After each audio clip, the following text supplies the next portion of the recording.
take it easy, Charlie. Liniment is just inside the tack room.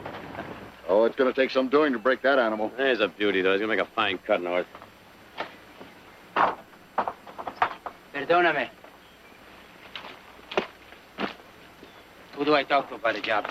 I do the hiring. I'm Nick Barkley. My name is Juan Molina, senor. Glad to know you. What kind of work do you do? Mostly I am a wrangler. Mm-hmm. Can you break horses? A little, senor. Well, we got about 30 of them we got to iron out. How about that one over there? Like to show me what you can do? See? Hank, have Chico saddle up that horse again. No saddle, please. What? Just a hackamore.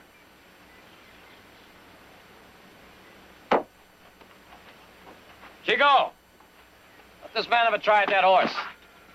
And no saddle, just a hackamore. He's riding him. He's all yours, amigo. Buena suerte.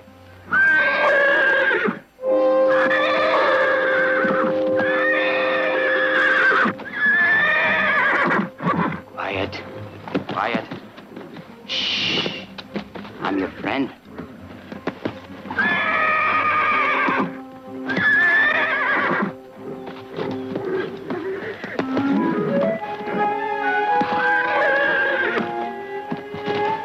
Easy, easy.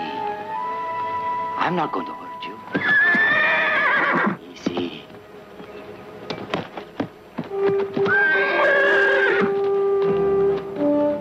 Bueno, caballito. Smell. Smell. Huh? See.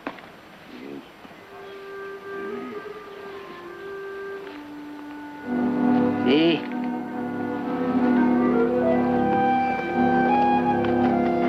What's he doing? Looks to me like he's trying to break him Indian style. Looks like. Heard about it, never seen it done. How are you now, my beautiful friend, huh?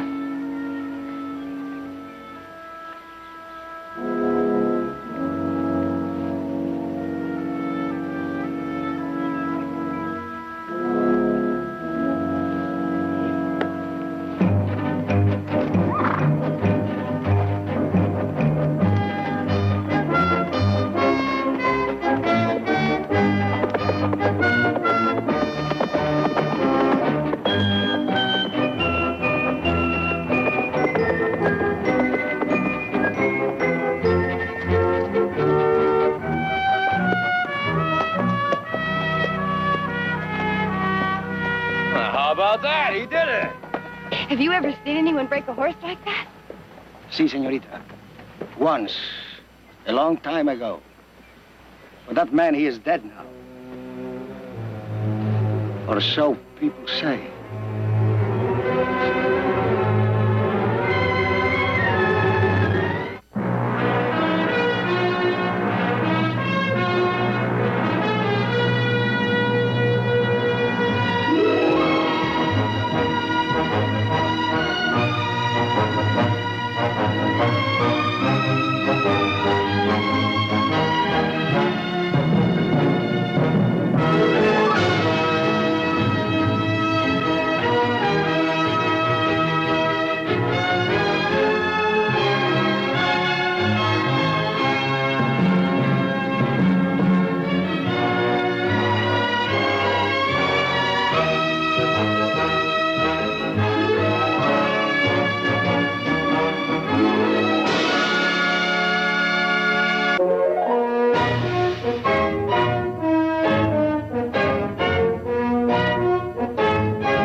Mother, I wish you'd been here earlier. I've never seen anything like it. What? Breaking a horse Indian style.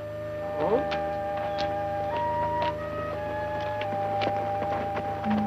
Well, now, where'd you ever learn to bust a bronc like that? From an uncle who learned it from the Comanches, senor. Ah. Oh, Mother. Mother, this is Juan Molino. This is my mother, Miss Barkley. How do you do, Mr. Molina? I am honored, senora. And my sister, Audrey. How do you do? You were wonderful with the horse. Gracias, señorita.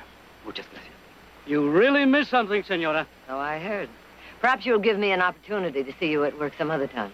It will be my privilege, señora. If you want the job, you got it. It pays 40 in beans. You can start right now if you like. Gracias, señora. But first, I must pick up some gear I left in Stockton. Well, you can start as soon as you get back. How's that? Muchas gracias. De nada. Mucho gusto, señora. Take good care of this horse, amigo. Muy bien.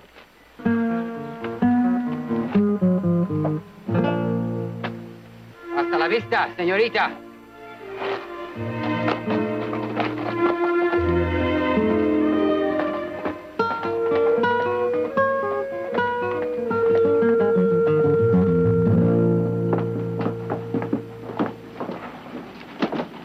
Benito, I'm going to take this to the dressmaker. I'll meet you back here. Muy bien, señorita.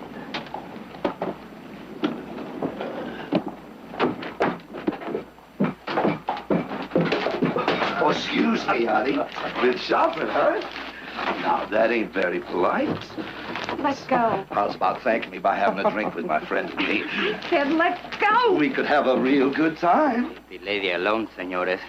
Let her go. You'd better mind your own business. I am going to tell you only once more. Let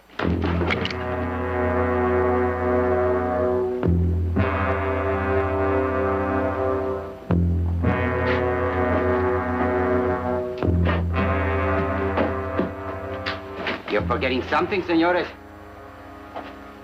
Apologize to the señorita. Apologize, senores. Sorry, miss. Benito, would you please take this to the dressmaker's for me? Seguro, come on home. Thank you. I don't know what I would have done if you hadn't come along. I'm very happy I was here, señorita. Apparently, you're as good with the gun as you are with horses. I much prefer horses, señorita. Now that you're all right, I will... I'd like to ask a favor of you. Of course, señorita. Anything. I have a horse. His name is Ladino. He's a... Ladino?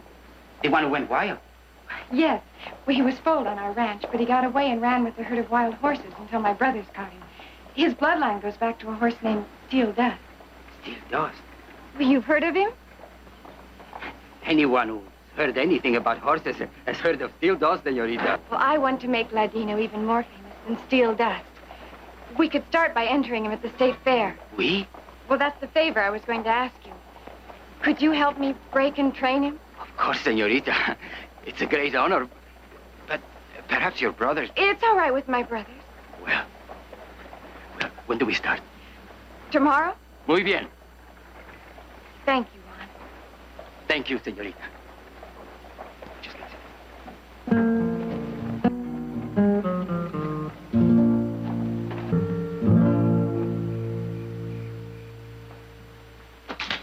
Hey, you guys leave some of that time for me, huh? Have a good time, boys. Ay, ay, ay, Chihuahua. What the devil happened to you? Look pretty good, huh? Good, you look beautiful. Hey, and he had a bath, too. No me digas. Where do I sleep? Ahí, amigo. Say, we heard about you stopping those two fellows from Balder and Miss Audra. Benito told us. They were drunk. Still, I would like to have seen it. How? How about riding into town with us? No, gracias. I've done too much riding for one day. As soon as I take care of my horse, I go to sleep. Going to sleep? Guy that goes to bed on Saturday night? How do you figure that? I'll see you later. Take care of the girls for me. All of them. Did you see it? See what? That scar. The scar on the right cheek. Well, what about it? He had one, just like that. Who? And he could break in a horse, Indian style. And handle a gun, just like it was a part of himself.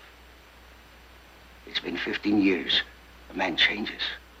But I know it's him. Who are you talking about? Joaquin. Joaquin? Joaquin Murrieta.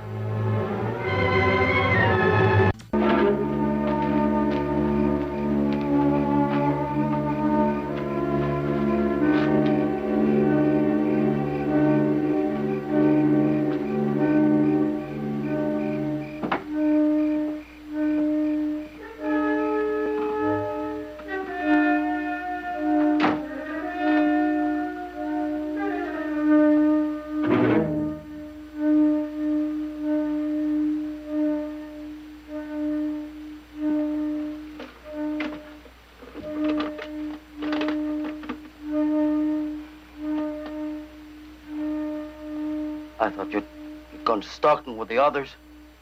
I came back. Well, then go to bed. I came back to talk to you. What about? You don't remember me. But I knew you in San Andreas. I worked in the cantina. The first time I saw you was right after those gringos had killed your wife.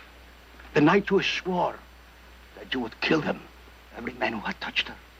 And when gringos hanged your brother, Elena Santos came to live with my sister. What are you talking about? You remember Elena.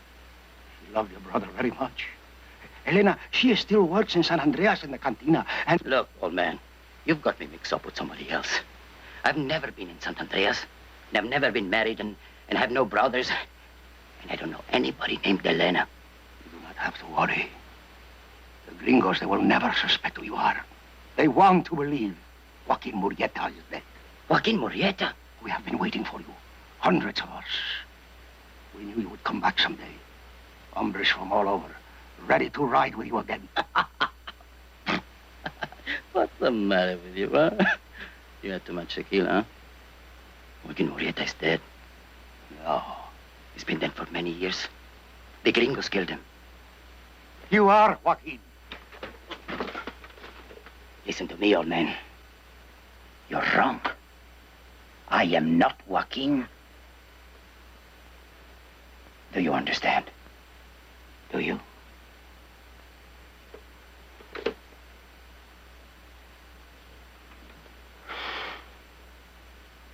Put out the light.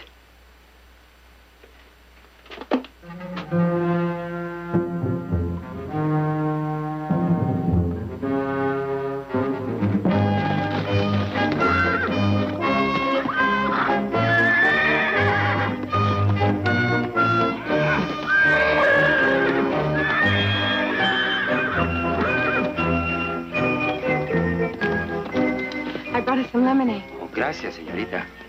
You and Ladina.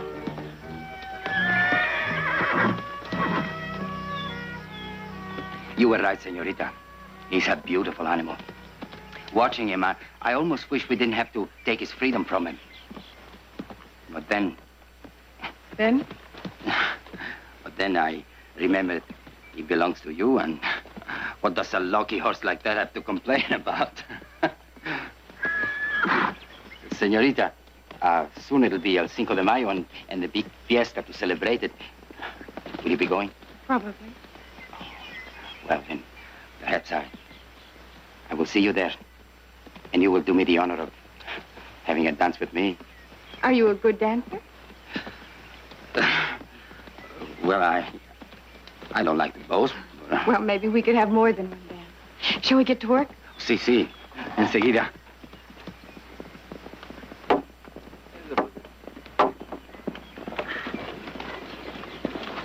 Hi. Well, look at you. Heath. Sorry. Well, he looks like he's been harnessed all of his life. Whose horse is that? I don't know. Maybe we better take a look. Oh, Heath.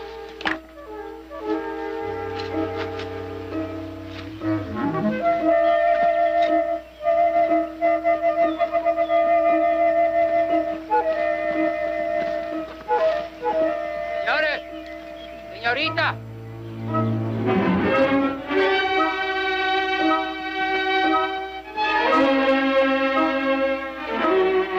Dead. I was coming from the south pasture. I found him like that. His horse must have thrown him. Heath? Yeah. Oh, we better get the wagon, get him on back to town.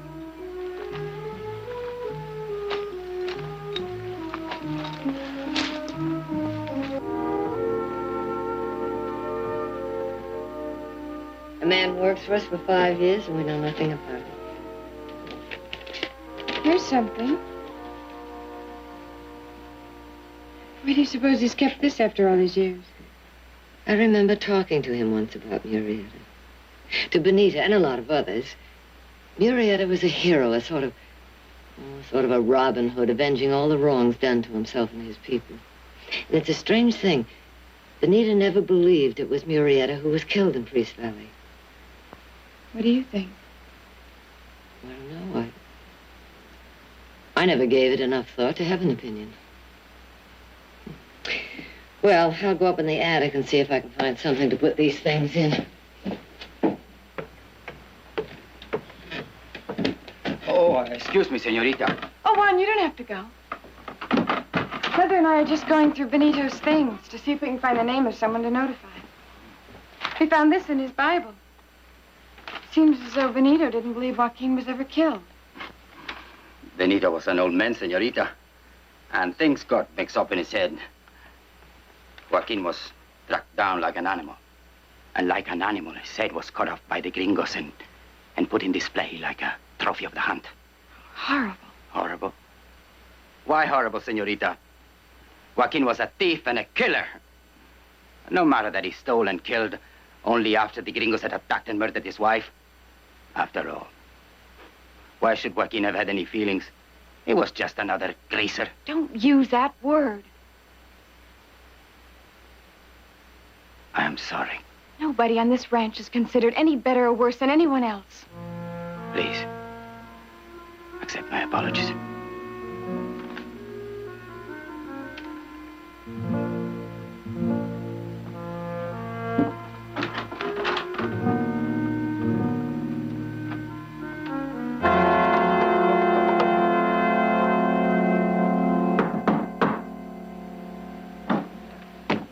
Good evening, Fred. Evening, Victoria. Come in. I'm sorry to bother you this time of night, but there is something I would like to talk to you about. Of course, what is it? That's a telegram Benito sent this morning, addressed to a woman named Elena Santos over in San Andreas. Now, all it says is El Patrio is alive. El Patrio. The Patriot. Yeah. Mean anything to you? Well, if I remember correctly, that's what some of Murrietta's friends used to call him. Oh, surely you don't think Murrietta's still alive. Well, not exactly, but Elena Santos did know Joaquin. She was the girlfriend of Murrietta's brother, Claudio. Until I read this telegram, I had no reason to believe that Benito hadn't been killed in a fall from his horse. But now you do. Well, not necessarily, but Doc Morar says he could have been killed by a blow from the butt of a rifle or something like that, so I just thought I ought to have a talk with the vaquero who found Benito's body. Juan Molina, why? Well, Victoria, suppose Molina really is Murrieta. He'd want to keep that a secret, wouldn't he? And you think Juan killed Benito because Benito found out who he was?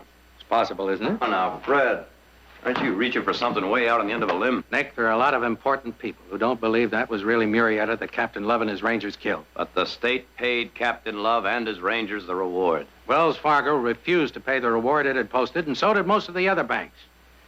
Now, I would like to have a talk with Juan Molina. All right, come on.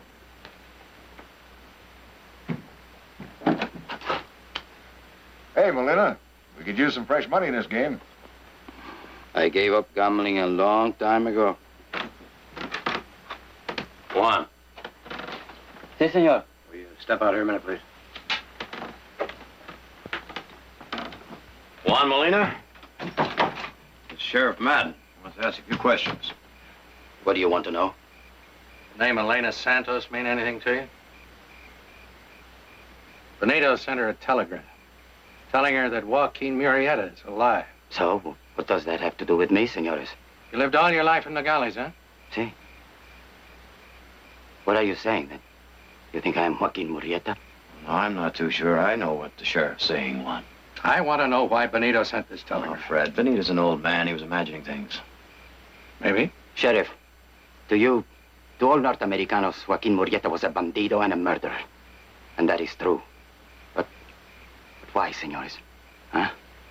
What made him what he was? His brother was lynched for a crime he did not commit. His wife was attacked and killed. And not by one man, but by 13 filthy, drunken gringos. Rosita was only 17, senores. And she was so beautiful. But not after those swines were through with her. And then they stomped and beat Joaquin and left him for dead. But he would not die. A bandido, a murderer. He was much more than that to me, senores. He was a man who fought back for himself, for Rosita, for his people. You flatter me if you think I am Joaquin. It is an honor to be mistaken for him. But that is what it is, senores. A mistake. I'm not Joaquin Murrieta.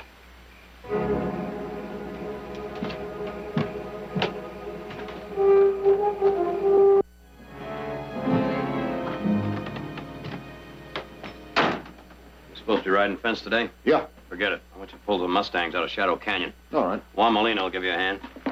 Molina? That's right. Something the matter? Yeah. Well? I know why the sheriff was out here last night, Nick. All the men do. Go on. Well, I ain't talking for nobody but myself. Will you get to the point, Hank? The point is, I think you ought to get rid of him. Fire him. Yeah. What for? Well, I wasn't going to say anything, but I thought something was funny about Molina right from the start. He stays to himself. He don't talk. He won't go to town So with what us. does that prove? Maybe nothing, maybe a lot. But if the sheriff thinks maybe he's Joaquin Murrieta, that's good enough for me. Well, it's not good enough for me.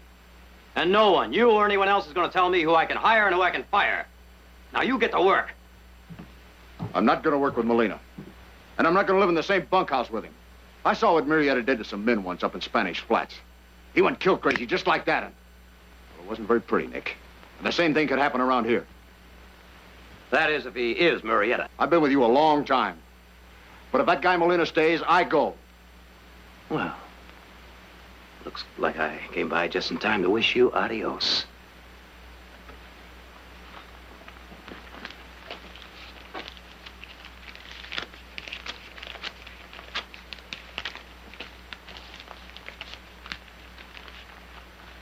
Now you get your gear and get out of here. Oh, and if you bump into anyone else that feels the same way you do, you tell them to come by the house. I got their pay waiting for them, too.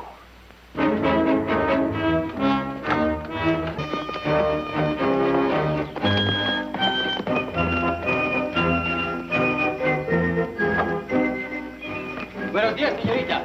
Good morning, Juan.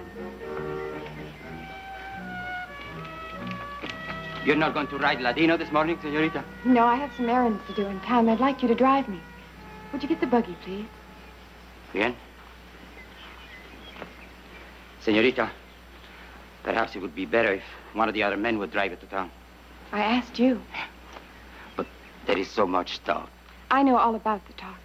Hank Mitchell spread most of it out of spite because Nick fired him. But people believe it. Well, then they're fools. You're not afraid of me, señorita? Do I have any reason to be? No. Then will you get the buggy, please? Muy bien.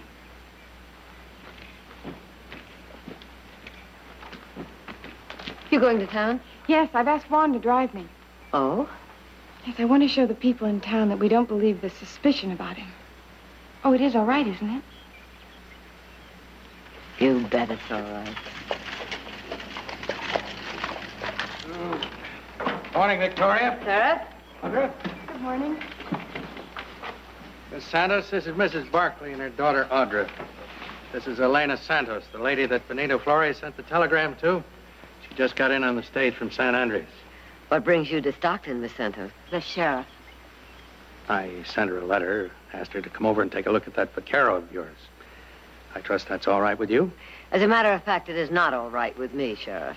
However, I can't speak for one. Audra, would you get him, please? I'm here, senora. This is the man?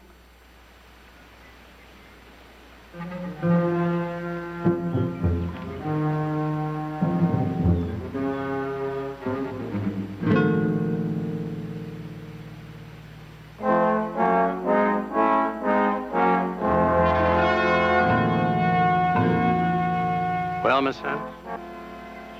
No, this man is not Joaquin. Are you sure? Yes. Look at him again. I do not need to look at him again. I am sure he is not Murrieta. A second ago, you weren't quite so sure. But I am now. Juan, would you get the buggy, please? Victoria, take my advice and get rid of that hombre.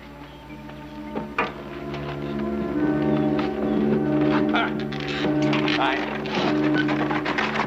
Mother, Juan isn't Murrieta. I know that.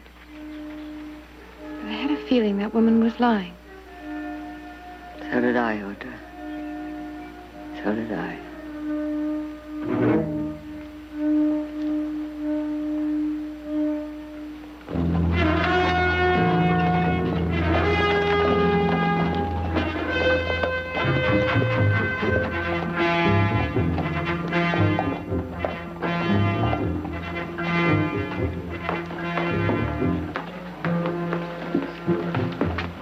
Yes, Joaquin.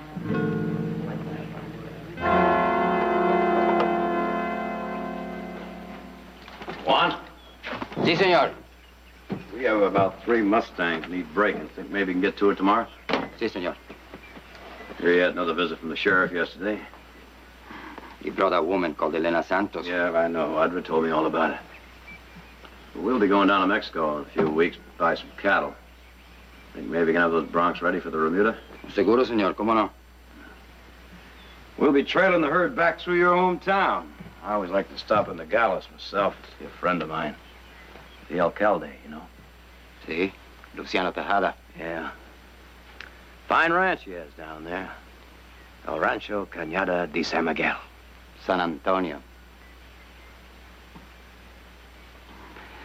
So now you started wondering about me, too, eh, senor? No, just checking. May I ask a question, senor? Go ahead. What if you knew that I was Joaquin Murrieta? And what if you knew that for 15 years I had been drifting from one place to another, working as a vaquero, and not wanting anything except to live in peace? If you knew that, senor, what would you do? Would you turn me over to the sheriff? But why, senor? Why would it be so important for you to see me hanged after all these years? Are you telling me you're Murrieta? No, senor. But now that you've started wondering about me, you won't stop.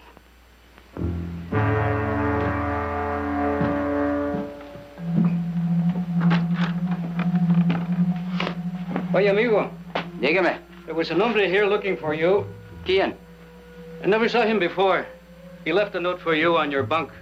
Gracias. De nada.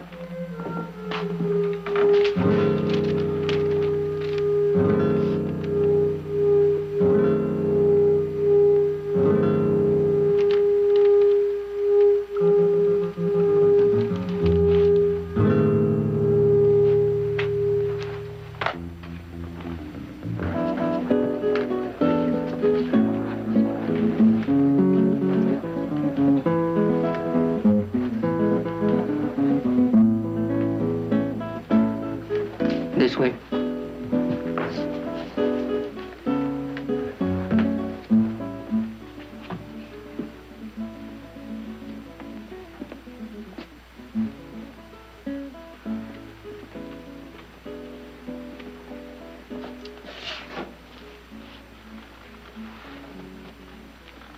What is that, game?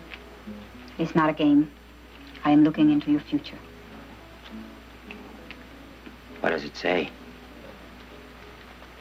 The cards see you riding at the head of a large band of caballeros. They see you and your men raiding the ranches of the gringos, stealing their cattle and their horses. They see you robbing their banks and their stagecoaches and their trains. The cards see Joaquin Murrieta, alive. The cards are wrong. You are here. I am Juan Molina. And that names mean nothing to the cards. They know the truth. The people know the truth. Go out to the bar. Look into the eyes of the young hombres. Walk the streets, Joaquin. See how the people stare. They know. El Patrio is alive. Benito said it. And somebody heard him, and that made it true. You cannot change that. It is Ado. I don't believe in fate. Put your cards away, señorita. Joaquin is dead. Hasta luego, Joaquin.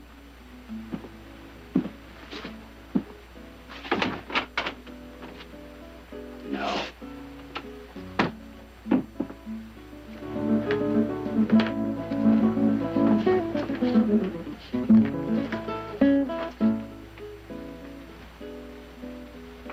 Well? He will be back. You will ride with him. you and many more.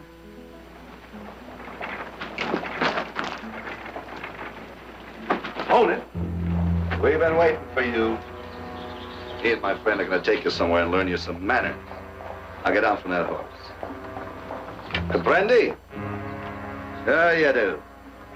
Last time we met, you talked pretty good. Yeah, and just in case them stories we've been hearing about you are true, we're gonna drop your head off right in front of the sheriff's office. Now get out!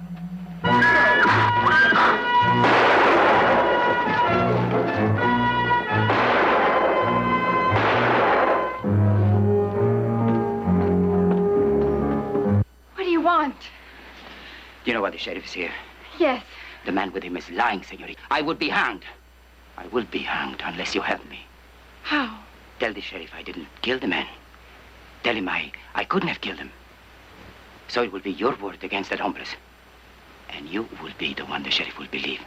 I don't understand. How could I tell the sheriff that you... Senorita, you could tell him that after you came to your room tonight, you slipped out to meet me. Why don't you say that we were together until a few minutes ago? You're not serious. Senorita, please. No. My life is at stake. No. Why, senorita? Because the reputation of a fine Anglo lady like yourself is more important than the life of a mestizo like myself. I wouldn't tell such a story for anybody. Anybody! So tell your brother to stop wondering about me. I am Joaquin.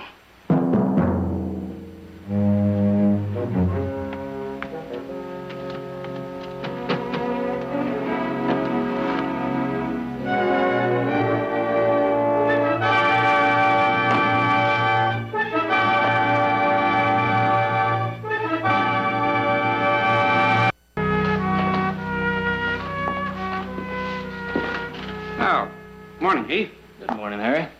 You know, you're putting on weight. Morning, Mr. Coggins. I am remembering the name right. It is Coggins. Yeah. You know, my brothers and I, we've been looking all over town for you. I guess I just happened to be the lucky one. Funny thing happened last night. We were out hunting all over the ranch for Molina, or Marietta, or whoever he is. He was right there in the house having a little talk with my sister. Oh, maybe you remember Audra. Audra says Molina claims he killed your friend in self-defense. Well, he's a liar.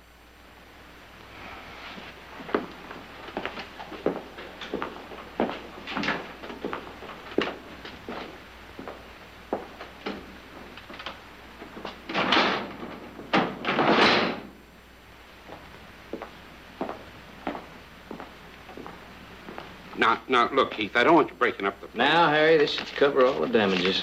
I'm warning you, mister. You better leave me alone.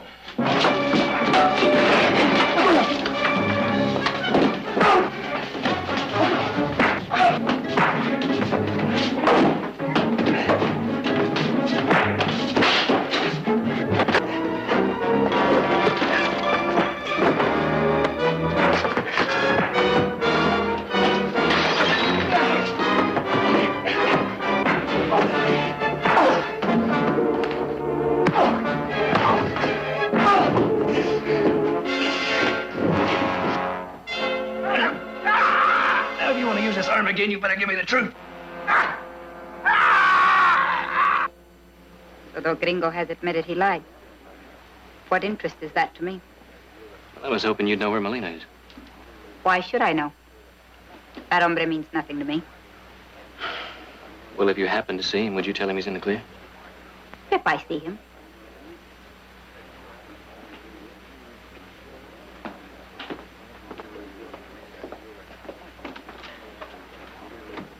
Joaquin, one of the Barclays, the one called Heath, was here looking for you. What did he want? He works with the sheriff. So do his brothers. He said he wants to be watching up front when they hang you. Everybody in Stockton is laughing at them, and they intend to make you pay for it. It is true. They want to see your head in a jar. One, they say you are Joaquin Murrieta.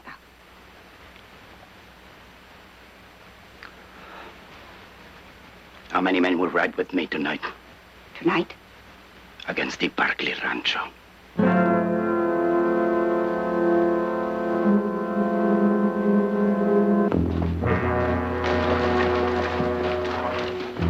tell you for the last time, go back to Stockton. And I answer for the last time que no. I want to pick out some pretty clothes from the wardrobes of the senora and senorita. No, you're staying here with the horses. The vaqueros were paid today. They will be in town. The Barclays have much wealth, and that is ours. But we leave the cattle, the horses, except for one, Ladino. And he is mine. I think she'll be all right for the night. Let's go back to the house.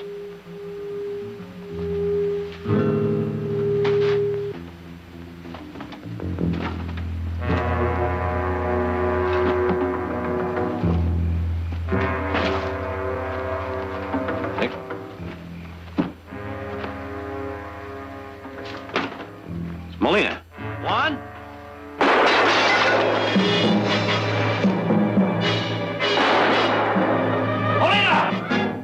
Molina, listen to me. He's got the truth out of that drifter.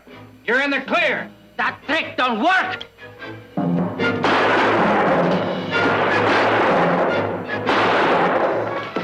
Cover him.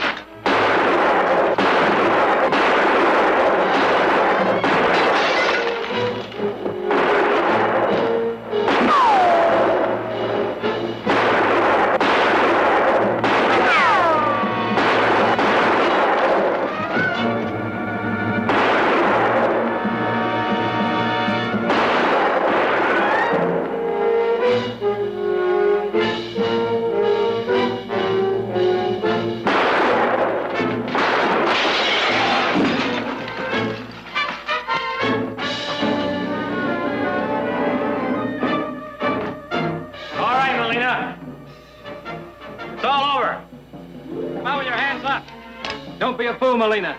Give up. Nick, behind you.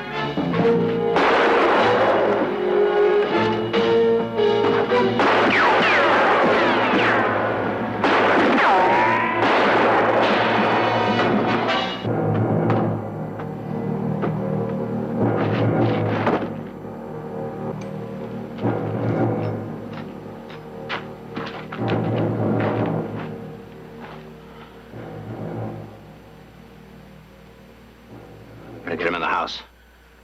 Senores, don't let them cut off Joaquin's head this time.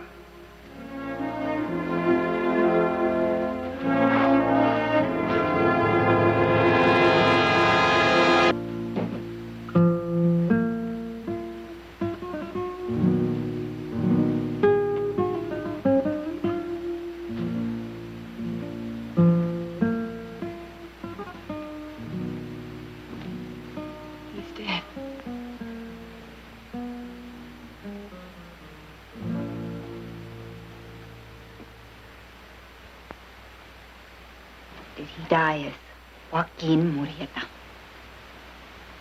He just died, Miss Santos. But he could have been Joaquin. Meaning he wasn't? I wanted him to be. And for a little while, he was. Even he believed it. Why was that so important to you? So he would help me. So he would help me pay you gringos back for what you did to Claudio, the man I loved. 15 years is a long time to hate. It is also a long time for a woman to be without the man she loved.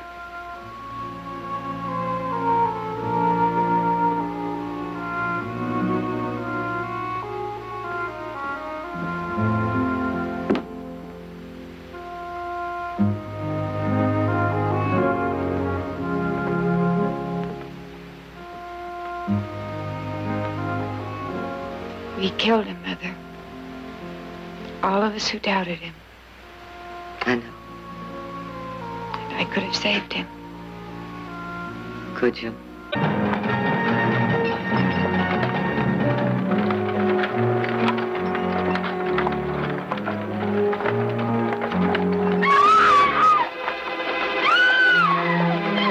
Let me out of here! Let me out! Oh.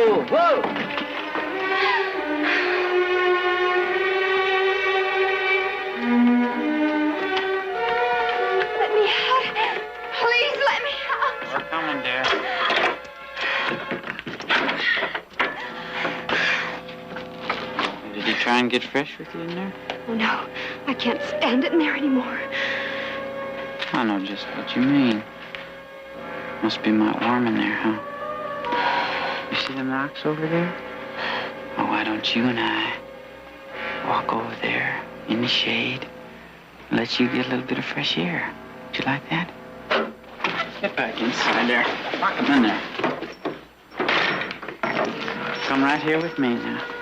Just walk real slow. Make one little stop here. Get us a little bit of this. Like a little bit of this?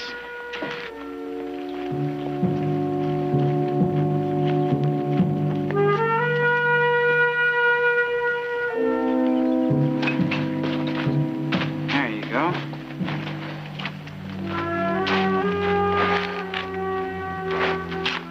Would you like a little bit of this? No. It's too bad that you're feeling so poorly. We still got 4 days to go to Furnace Hill. I can't get back in that sweatbox anymore. Please let me ride outside. Honey, I don't make the rules. The men that own the prison make the rules. And the rules says that all prisoners got to ride inside the wagon at all times. But you know the old saying about rules, don't you? That they made to be broke? Well, maybe you and I could work a little something out. I mean, when you get to Furnace Hill, you're gonna find out mighty quick, girl, that being nice to the guards is gonna make life a whole lot easier for you.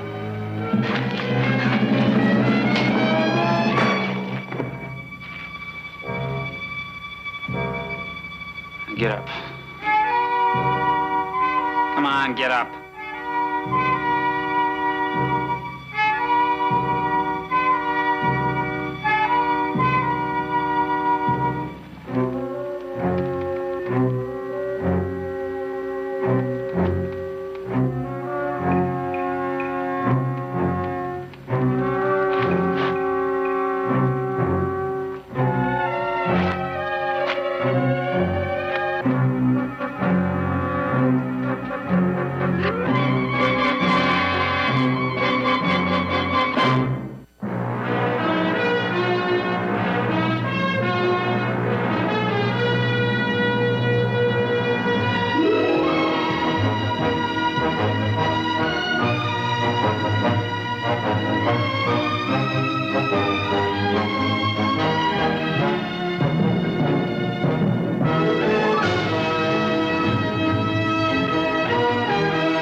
Morning, Mr. Barkley. Oh, sure a hot one today. Well, is there any other kind of day in this part of the country? Well, now that you mention it, no, I guess not. I guess that stockholders meeting out at the mine is going to be pretty hot, too. What makes you say that? Well, I heard a couple of the stockholders talking about cutting back production. That's going to hurt Hayes Center pretty bad. Oh, don't you worry about that, Harvey. I'm sure the Barkley family has enough stock to prevent anything like that from happening. Well, folks here are sure going to be happy to hear that, Mrs. Barkley. I almost forgot a telegram just came for you. Oh, dear. Something wrong? It's from Heath and Jared. They were supposed to be here for the stockholders' meeting, but now they're delayed in Sharpeville until tomorrow. Well, I guess I'll have to go by myself. Would you get me a buggy, please, Harvey? Sure, right away. But look, that trip out the mine's pretty long. You want a driver? Oh, no, I can manage. You know, I can't tell you how much this town appreciates what you and your family have done for us. We just wish there was just something we could do for you. Oh, there is, Harvey, there is, but I'm afraid it's impossible. Now, you just name it. All right. On my next visit, could you just possibly arrange for a nice cloudy day?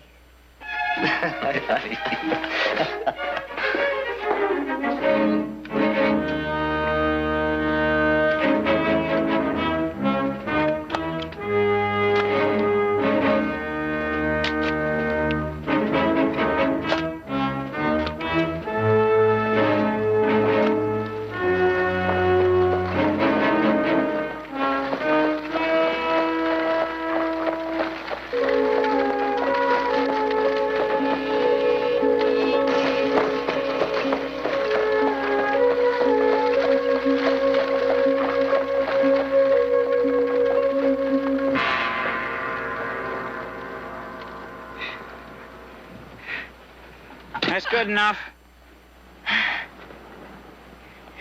We still get $100 for the woman? The Furnace Hill only pays for live bodies. Oh, boy.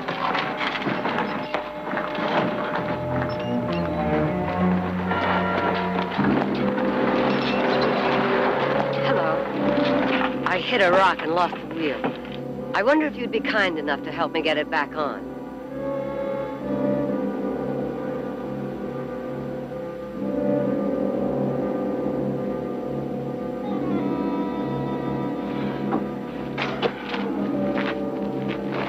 Thank you.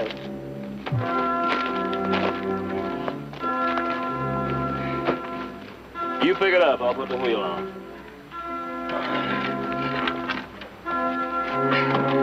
You passed us a while back there on the road. That's right. You from around here? No, Just visiting? I'm on my way to the Rose Mountain Mine. All right, come on. Up higher. Where are you from? Stockton, California. Well, that's a long way, ain't it? Mm-hmm.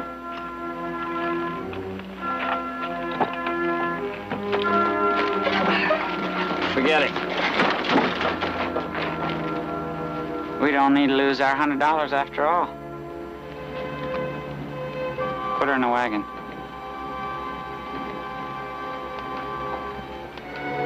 Put her in the wagon. No! No! No! No! No! No! Let me go! Let me go! Let me... Ah!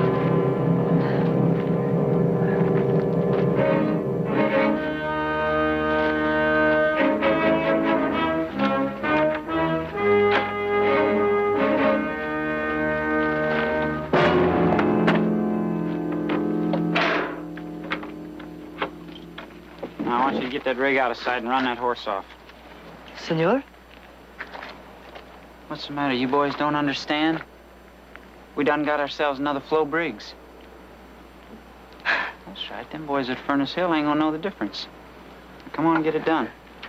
Now. Now.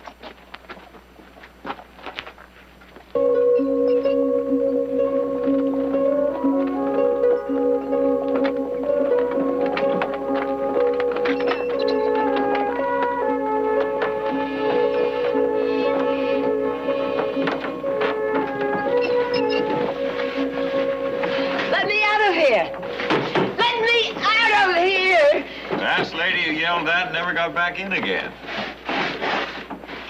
Better save your strength. You're gonna need it when you get to Furnace Hill. Furnace Hill? Never heard of it? It's a prison. About 4 days due east of here, as the buzzards fly. What do they want with me? It's simple enough. Mr. Skeels lost a prisoner, a woman. Her name was Flo Briggs. He killed her Killed her? because she wouldn't... Well, that's irrelevant. The point is, she's dead. You're taking her place because Mr. Skeels gets $100 on the hoof. That's what he gets for every prisoner he brings in.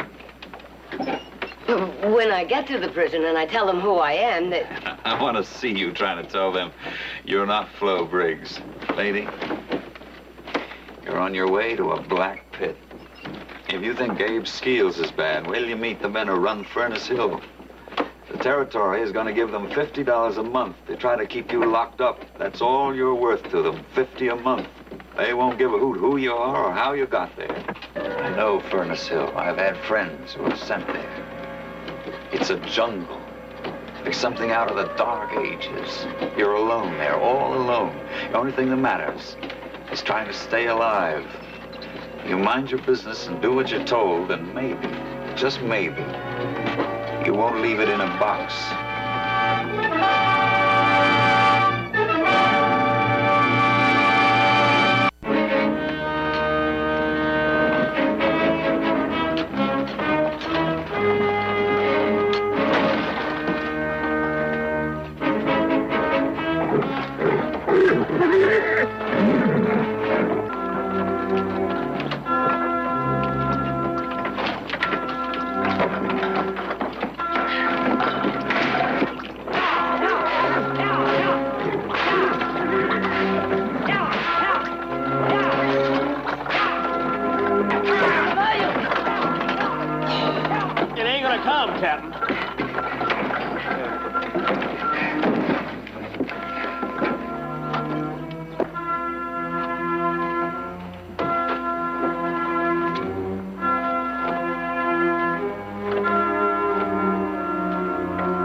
Go get her. Stay right where you are.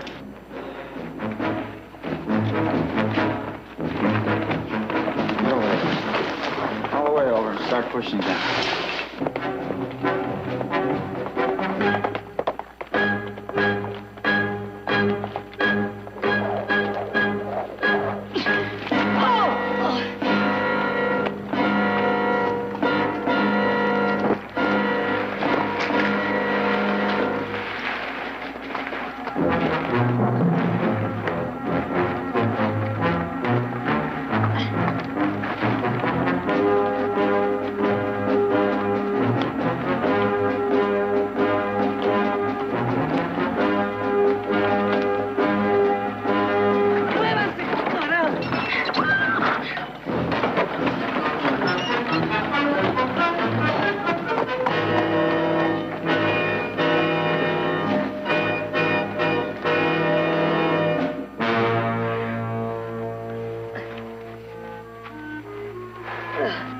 Where'd you think you was going? Hmm? You.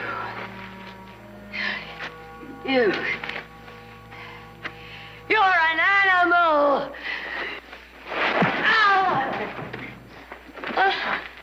At $100 a head, think you can afford to kill 2 women in one day? Shut up. Keep an eye on him. We're gonna water the horses. That wasn't very smart. I didn't ask your opinion, Mr. Burke Jordan. And who are you? Victoria Barkley. Victoria Barkley? From Stockton, California? Yes. No, I don't believe it. It's too good to be true. Oh, what's so amusing about it? Hey, Skeels, come here. Come here. What do you want? You know who you got here? Who? That's Victoria Barkley. The Stockton, California Barkley. So? Skeels, you haven't been keeping up. I mean, everybody knows Victoria Barkley. That's one of the most respectable families in the whole state of California. Oh, yeah, very, very respectable. Very rich, too, right, Mrs. Barkley? She owns one of the largest ranches in the whole San Joaquin Valley. She's got money to burn. Yes.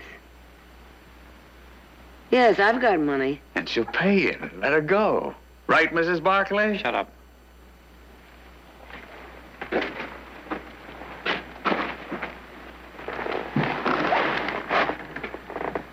much?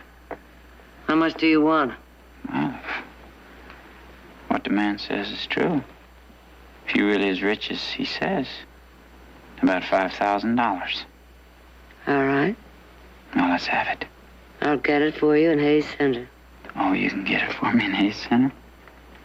Honey, there's a lot of things you could get for me in Hayes Center, including being arrested for kidnapping. Put him back in the wagon. Oh, no. I'll give you more. I'll give... Why? Why? You mean, why do I hate you, Mrs. Barkley? Do you? No, Mrs. Barkley. Just your money. Move. Move.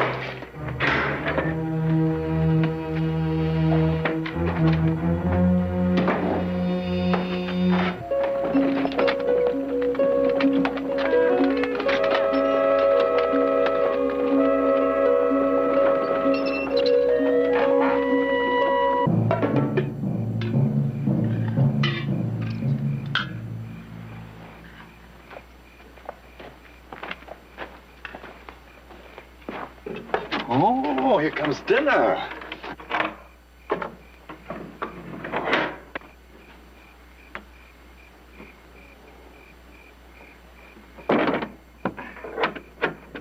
Your ladyship? Of course, I realize this isn't the kind of cuisine you're used to, but then this isn't the palace in San Francisco, is it? Oh? You know San Francisco? I was stationed in the Presidio right after I graduated from West Point. You know, I went back after the war. Built myself a house on Russian Hill. Spent $500,000 on it. That's quite a house. 25 rooms, dozen servants. And I lived there all alone for 2 weeks out of every year. What business were you in? I was a mining engineer. I spent all my time in the camps. And one day I took a flyer on an old glory hole. Everybody said it had been worked out. I hit a vein that ran from there till a year from Tuesday. 3 months I was worth $3 million. You don't believe a word of it, do you? Should I? It's the truth. Then I believe it. You better eat. It's slop, but it'll get worse in Furnace Hill. I'm not going to Furnace Hill. Oh? They'll have to kill me first.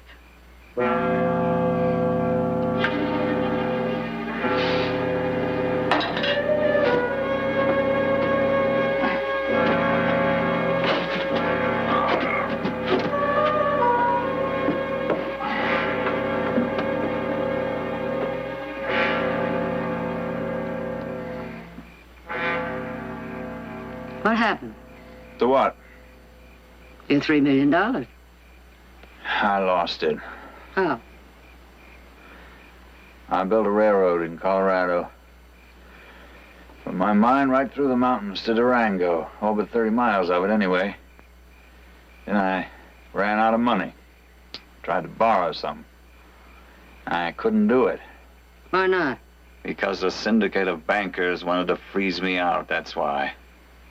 Oh, they were very polite and very well-mannered about it. And they were finished. They even owned the boots I was wearing. You might even know some of those gentlemen, Mrs. Barkley. Some of them might even be your good friends. They're your kind. And, did my kind put you in here?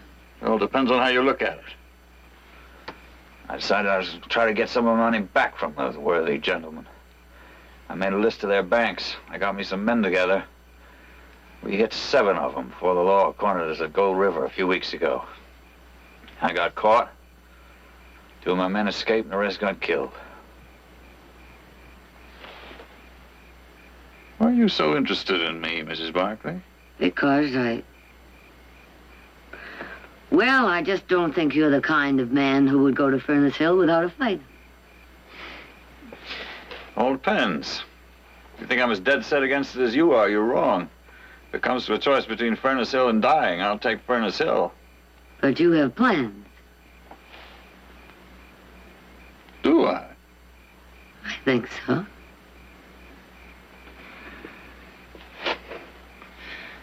Good night, Mrs. Barkley.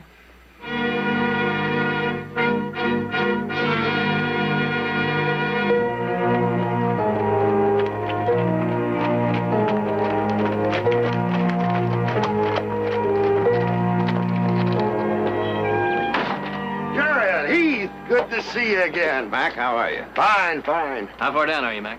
Well, we broke 400 feet at the main shaft yesterday. If you'll just let us keep going. 400 feet, huh? Well, I think we intend to do just that. The other stockholders are down looking at the main shaft now. By the way, wasn't your mother supposed to come out with you? Wasn't she here? Here? No. She hired a buggy in town and rode out yesterday. I haven't seen her. Something must have happened to her. I think we better take a look.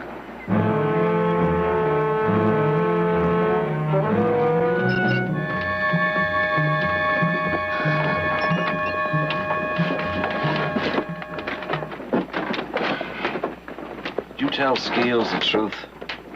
About what? Being able to raise $5,000 in Hayes Center? Mm-hmm. You made a good guess last night, Mrs. Barkley. I do have plans. In about an hour, we'll be going through a narrow pass called Apache Gap. The two men who got away at Gold River are going to be waiting there. I had a friend make the arrangements before Skeels took me out of the jail at Gold River. I'm going to need some traveling money. 5,000, my men and I will take you with us. Otherwise? Otherwise, we leave you behind. With Skeels. Apparently you don't hate my money as much as you pretend, Mr. Jordan. Yes or no, Mrs. Barkley? I'll get the money. No tricks. No tricks. You'll be out of this oven in about an hour.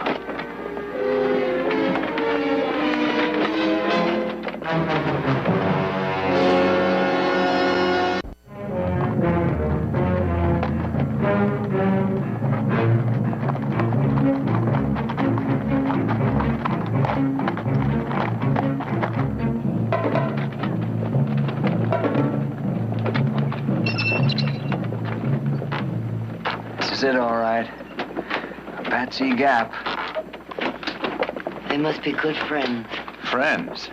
It's just a word somebody invented for something that doesn't exist. Judd and Tim are doing this for only one reason. They think I've got some gold buried somewhere. Friendship hasn't got a thing to do with it.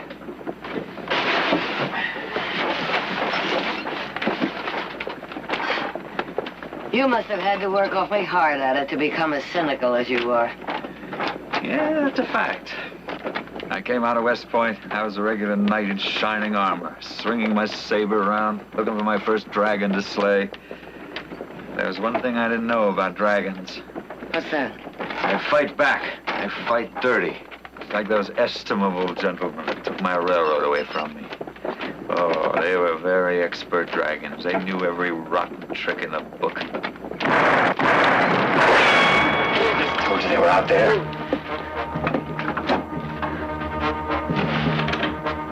Hey, Johnson, Tim.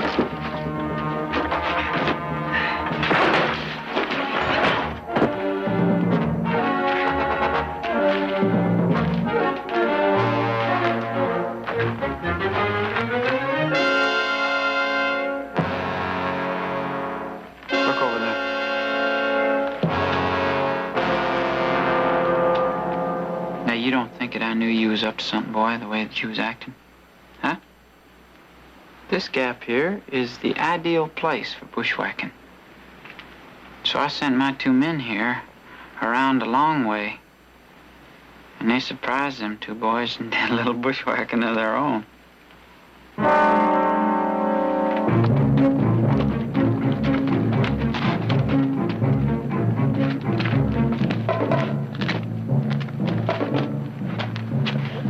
Like somebody lost a wheel. Look at this, Heath. It's hers.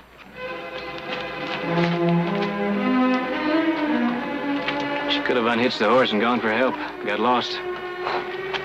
You don't believe that, and neither do I. No, I don't.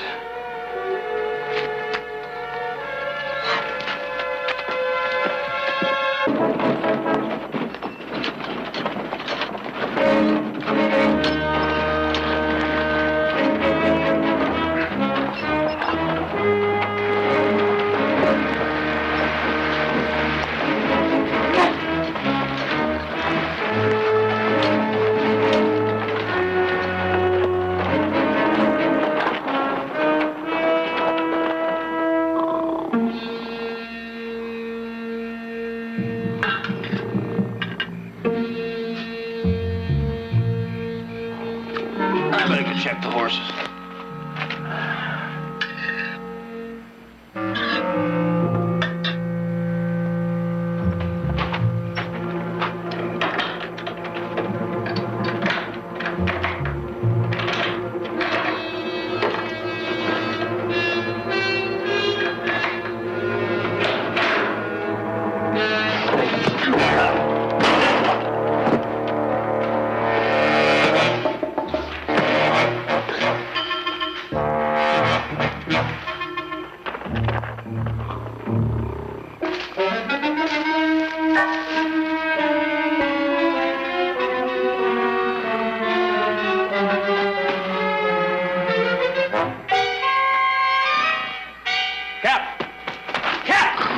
Jordan and the woman, they're gone.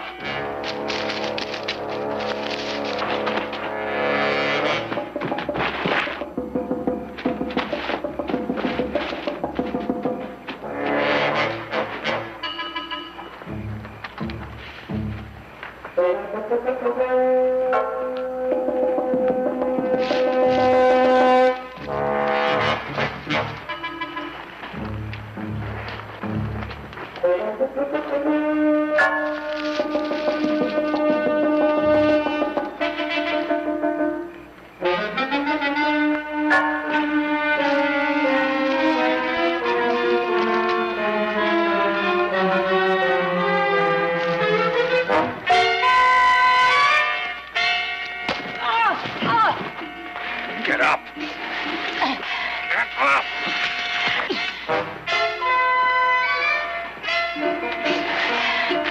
Oh! What's the matter? I twisted my ankle.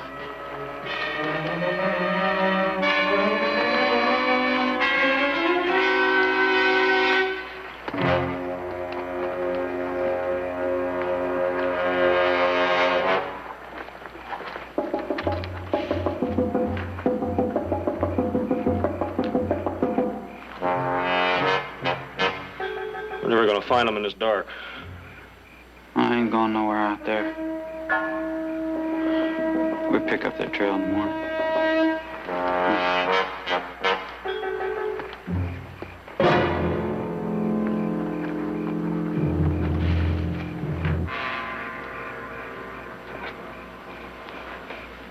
He's dead.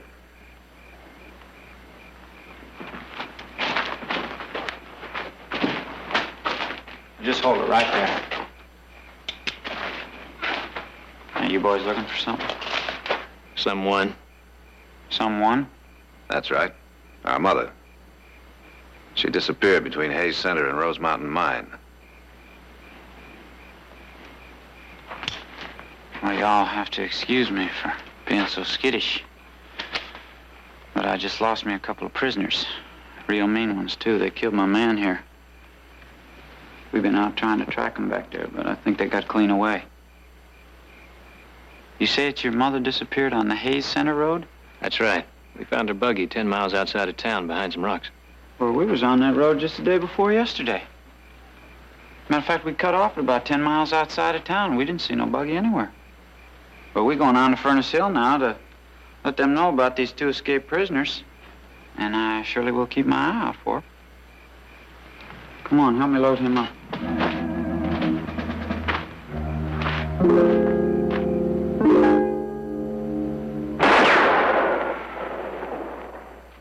A bullet isn't going to do that. Well, I guess I'm stuck with you. Come on. Where? A little trading post run by an old man named Ogden. I staked it out when I thought Judd and Tim could break me out at Apache Gap. How far is it? 20, 25 miles doesn't make any difference. It's the nearest thing to civilization within 100 miles in any direction. Well, in that case, won't Skeels guess that's where we're going? That's why we haven't got any time to waste.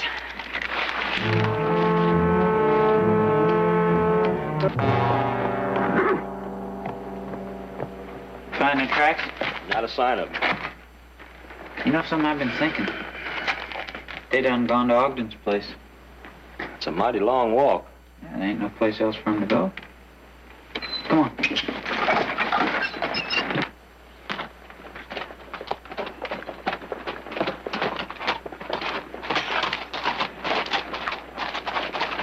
Yeah, look at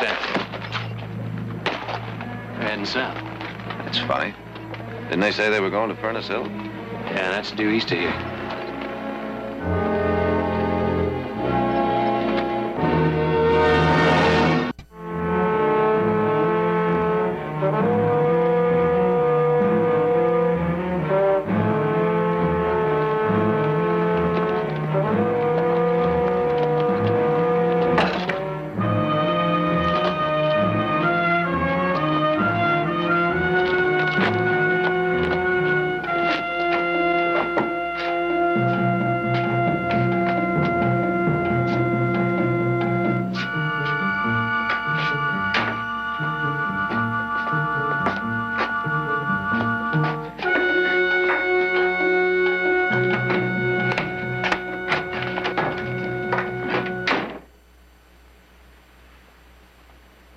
Who are you? Never mind that. Just do as you're told. You won't get hurt. Well, what you want? First, get these off.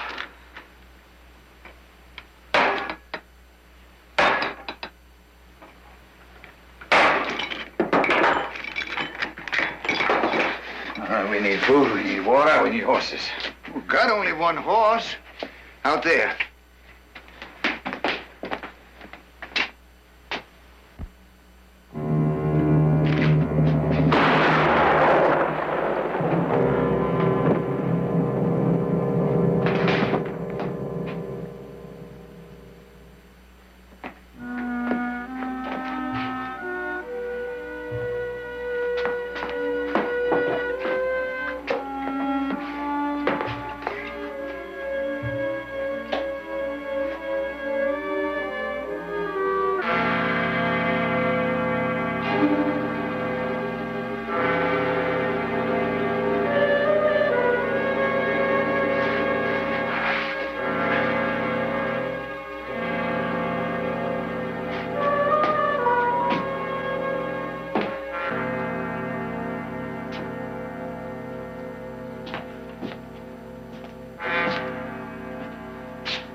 How long have I been out? A little over an hour. You could have been 5 miles away by now. Perhaps even farther. Well, why aren't you? Because you were hurt. Now, look. Let's get one thing straight. We don't owe one another a thing. Not a thing. I didn't ask you to stay. You could have got on there.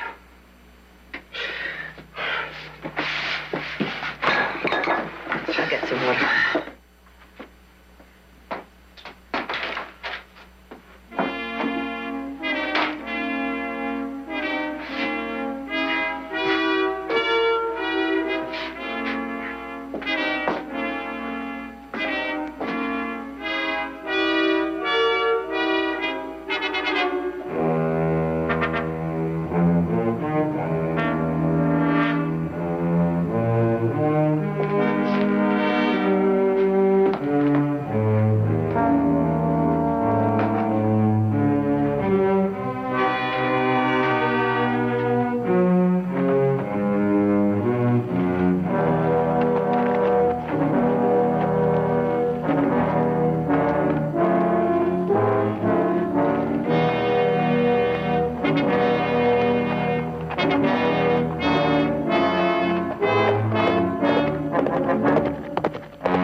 Jared Heath.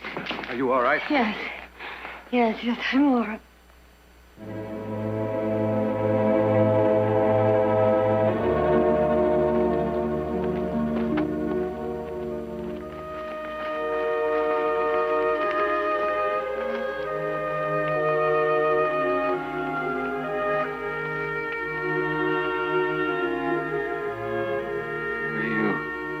They're my sons. Let's get him inside. No. I'm comfortable right here. Why did you come back? I don't know, Mrs. Buckley. I guess I always did want to take one more crack of the dragon. Just to remember what it was like.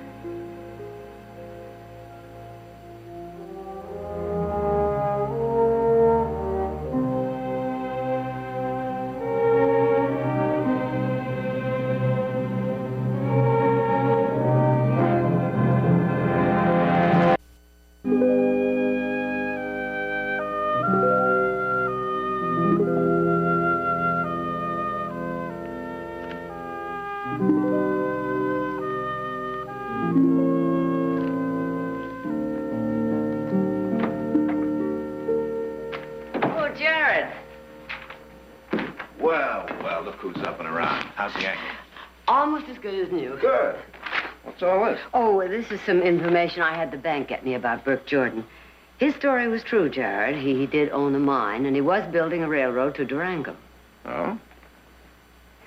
Jared, did you ever hear of Prado Valley? Prado Valley? Yeah. That's land the federal government's open for homesteading.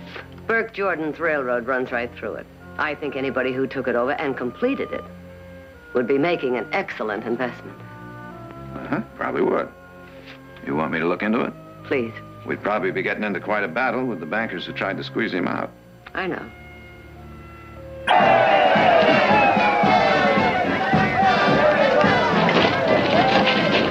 Senator Banner, I'm from the Stockton Eagle.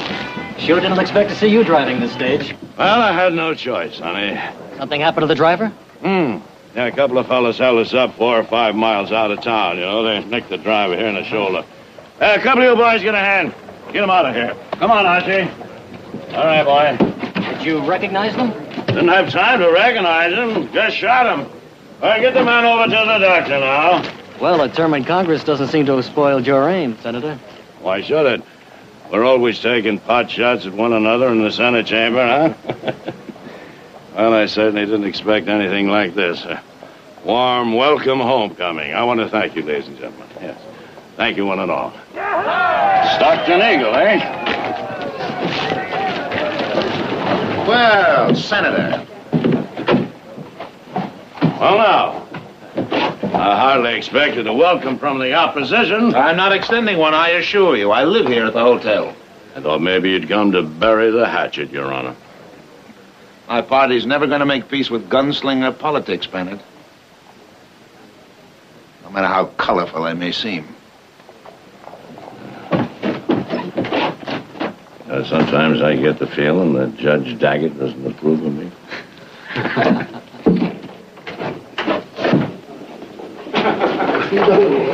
How about a statement, Senator?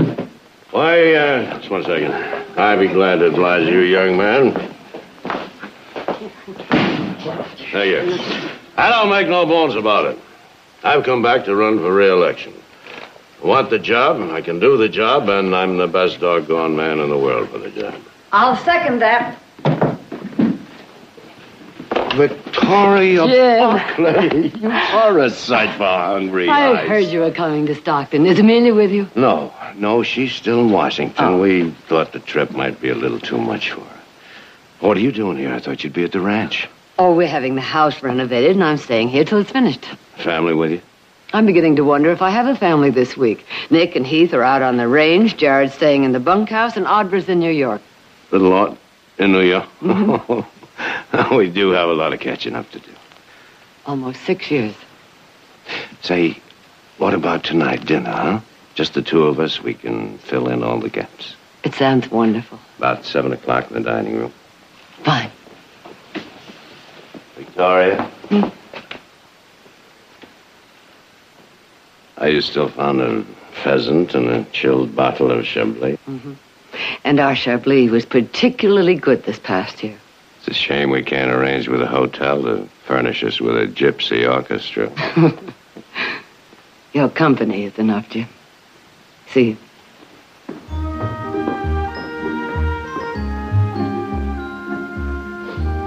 It's Dr. Nagel, huh? That's right, Senator. Thank you. Oh, be sure and spell the name right.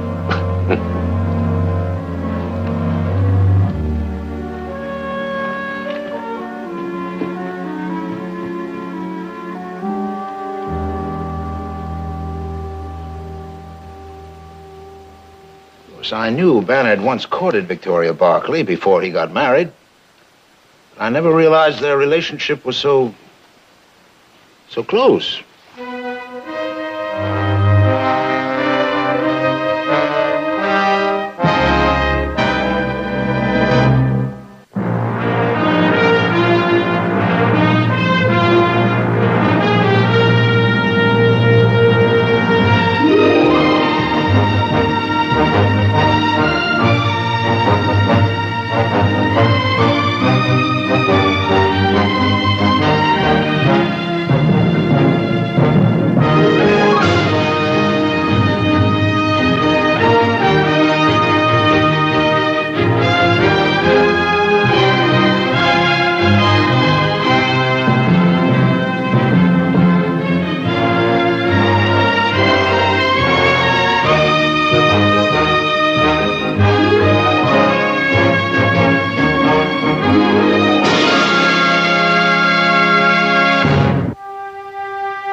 Victoria, during the time I was in Washington, I think, the most difficulty I had was trying to learn two things.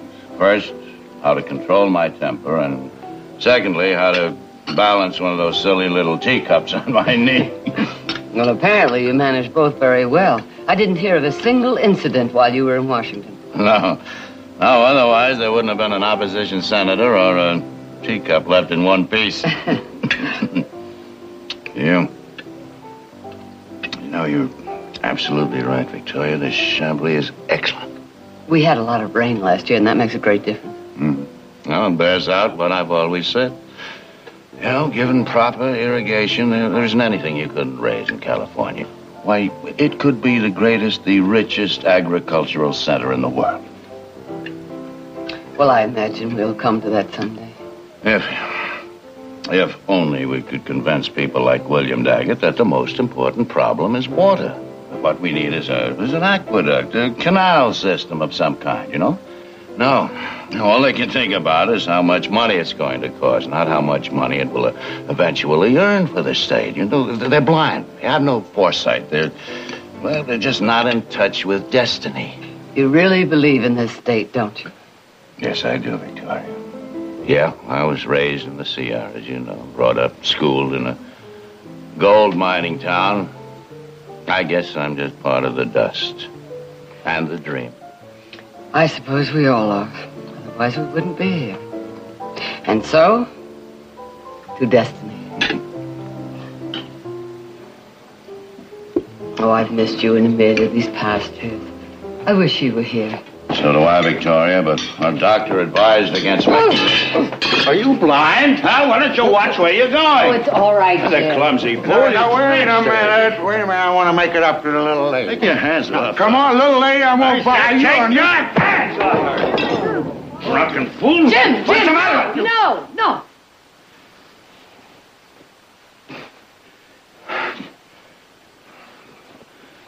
You all right? I had that coming. Sorry, ma'am.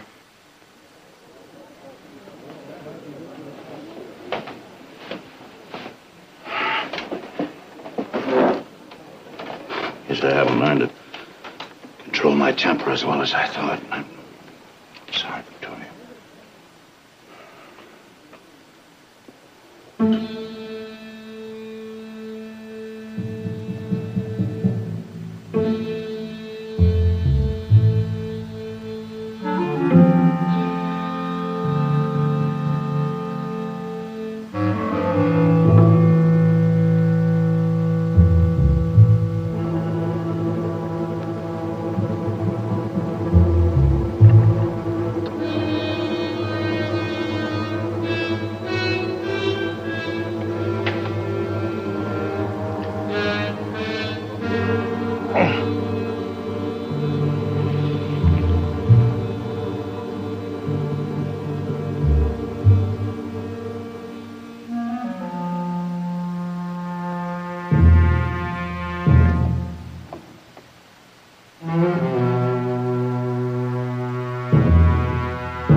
Bartlett. Who is it? Message from Senator Bannard. Just a minute.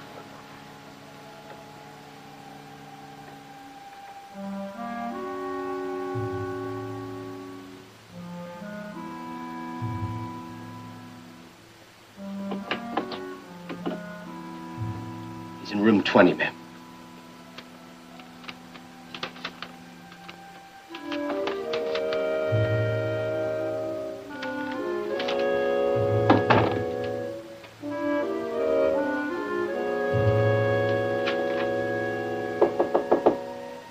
Jim. Huh? Victoria. Oh. Yeah, I'll be right there.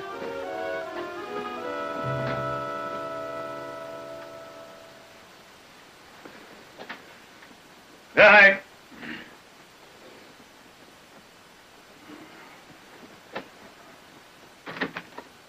Huh?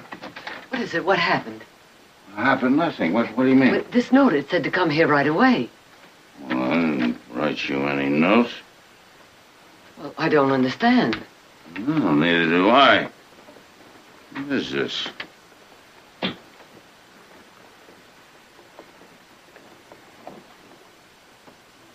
Who brought you this?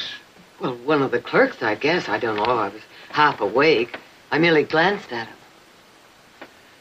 Hey, I don't like the looks of this. We better get you back to your room. Hold it, Senator!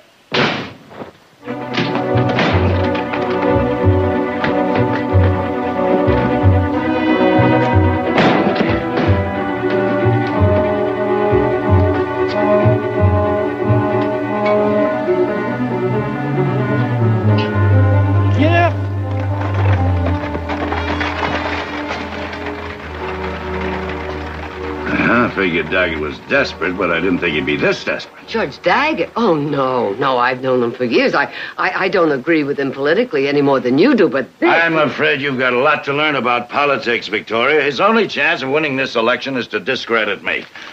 Yeah, it looks like the honorable judge has embarked on a smear campaign. Well, what are you going to do? Victoria, this is going to be bad enough for me, but I'm not going to let him drag you into it, and the sooner he knows that, the better. But you haven't any proof. If you start trouble... I didn't start the trouble. He did. All right. At least talk to Jared first. Find out where you stand legally. But this may not even be politics. No, there are some people in this valley that don't particularly care for the Barclays. It could be aimed at me. All right. Jared at the ranch? We'll be there in an hour.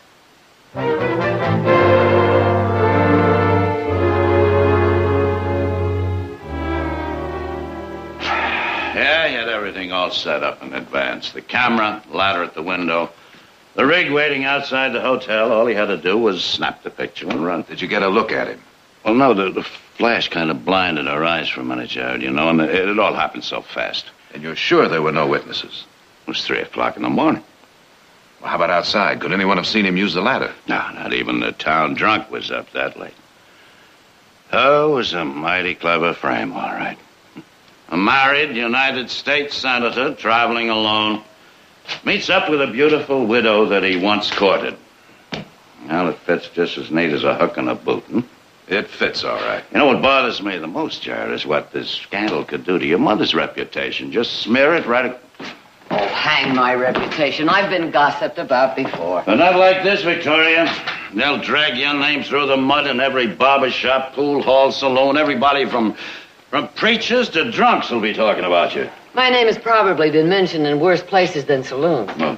But the important thing is, how will all this talk affect your chances for re-election? Badly, I'm afraid. If we can do what it did to Andrew Jackson, think what it'll do to Jim. Yes, the political consequences are going to be bad enough, and well, then there's Amelia. Amelia? Sure. Newspapers will blow this up out of all proportion. When she sees that picture in the paper... Oh, surely she won't believe anything like this. You're a beautiful woman, Victoria.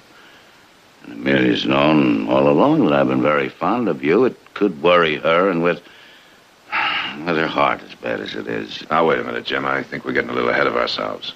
Let's deal with what has happened, not what might. Uh-huh. Now, first of all, I think you should stay here tonight. Here? Right here. The work on the house is almost finished, and you planned to be back here tomorrow anyway, didn't you?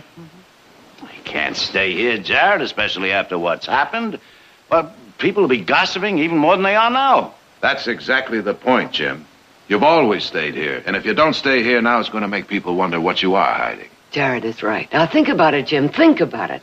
If you do leave here now, what do? Just stop talking to each other and ignore each other when we meet? I just don't like to be hamstrung. Now, I'm going to find Daggett, and I'm going to stop this thing before it even starts. If you do that, Jim, without proof, Daggett won't need those pictures. He'll sue you for slander. I guess maybe you're right. All right. I'll stay here. Because if I go back to that hotel, I'd probably run into him, and you know me and my short fuse. Exactly. So you just sit tight. I'll check around town tomorrow. I've got some pretty good informants. One of them might know something. Fine. Thanks, Jared. Just try to remember, waiting has never been one of my strong points.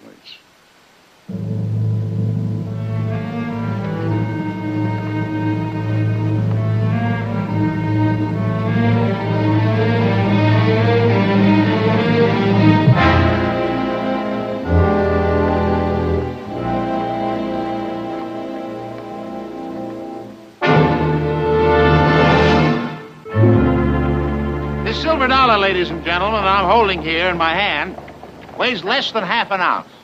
By measurement, no more than 1.5 inches across. It's small. But nobody can tell me how hard a man has to work to earn one of these.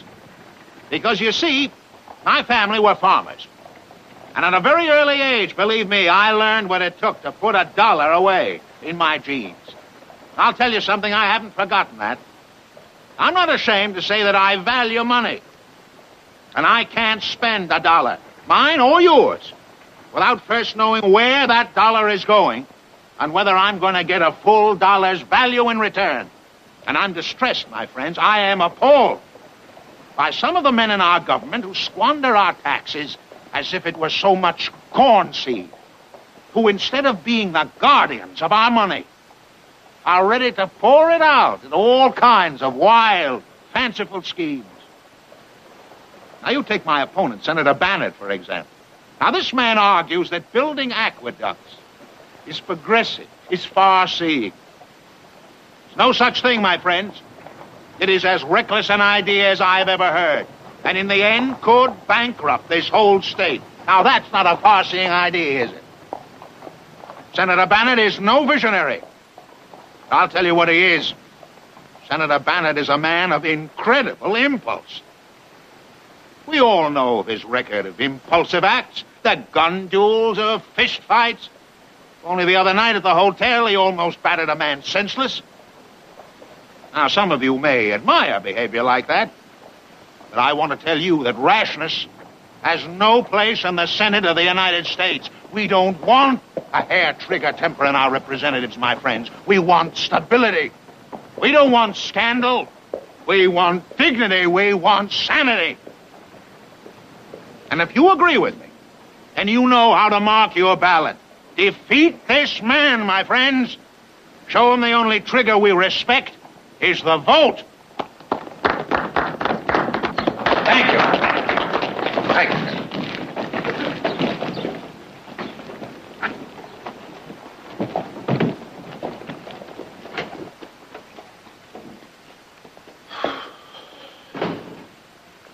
Well, Jared. Hello, Will. Oh, thanks, Sam. Give my best to your wife.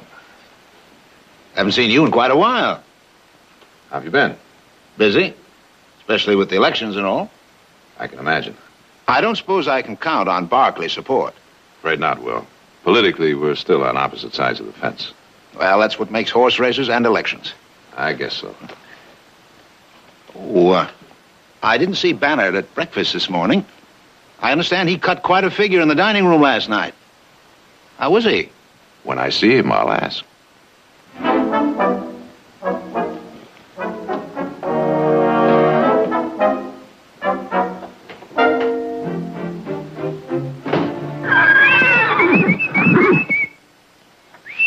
Sombrero.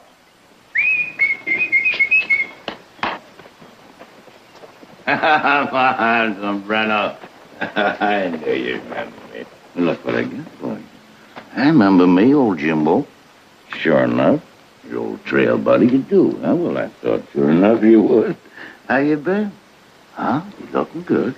How are you? It sure is mighty good to see you again. He's been waiting for you, Jim. Hasn't answered a whistle, and, well, ever since you left. Hey, that's it, huh? I sure gonna hate to leave him, you know. We sheriffed a lot of trails together, me and Sombrero. But then, if I shouldn't win the election, I wouldn't have to leave him. That'd be kind of a bright spot, wouldn't it? Well, I see Sombrero still remembers you. I sure did. Great old boy, anyhow, just as sleek and sassy as ever. I bet you he can still outrun anything in sight. Well, now, I don't ever remember him outrunning Misty Girl. Well, he never really tried. You know, he didn't want to discourage her. That has all the earmarks of a challenge. It is. You got a race. Length of the pasture and back? All right. He's getting my saddle out of the barn. Oh, do you think Misty Girl will be able to make it to the end of the pasture and back? Oh, let's go.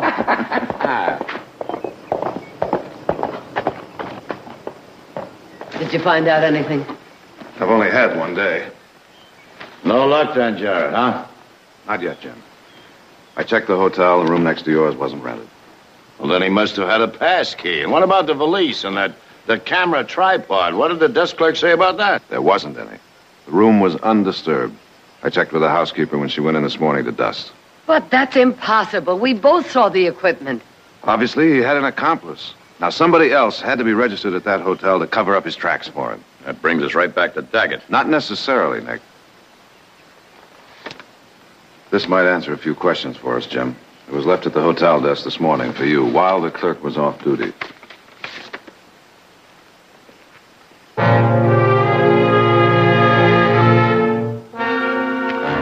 Yeah, you're right. It certainly does. Here you are, Jim. I'll have you saddled up in just a minute. You forget the saddle. Take a look at this.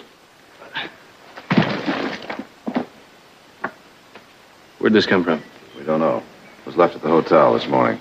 You still suggest we wait, Jared? Yes, I do. This picture gives us motive, but not proof. You know, one time when I was sheriff, a bunch of riffraff tried to frame me for cattle rustling so they could grab this little gold diggings I was working, you know? I didn't have any proof then either until I beat the truth out of one of them. Jim, you're not a local sheriff anymore. You can't afford that kind of direct action, and you know it. Well, it's better than sitting around waiting for that trap to close. Look, I kept my mouth shut because you asked me to. But I'm not going to let a thing like this be passed around. Nick, you so much as go near Daggett, and it's going to give even more validity to that picture. Now, I'm telling you, as a lawyer, if you do anything foolish, the opposition is going to welcome it. I'm not going to withdraw from this election no matter what. So, Jared, you go ahead and get the proof. I don't care how. And get it fast.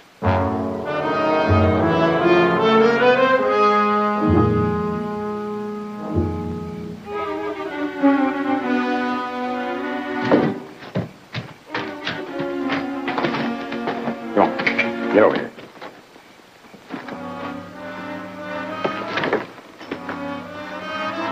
Where you going? Into town? This hour? Business or pleasure? Business, but somehow I think it's going to turn out to be a little pleasure. Like breaking into Daggett's office, trying to find those pictures? And the plate that made him. You know what Jared said about direct action? Oh, now, Heath, you know I'm no politician. That doesn't apply to me. Well, his office is in the middle of town. That's pretty risky, Nick. Then stay home. What makes you think I'm going? Because you don't trust me. That's right. Uh-huh. I'll saddle up. Uh-huh.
I don't believe you gentlemen had an appointment.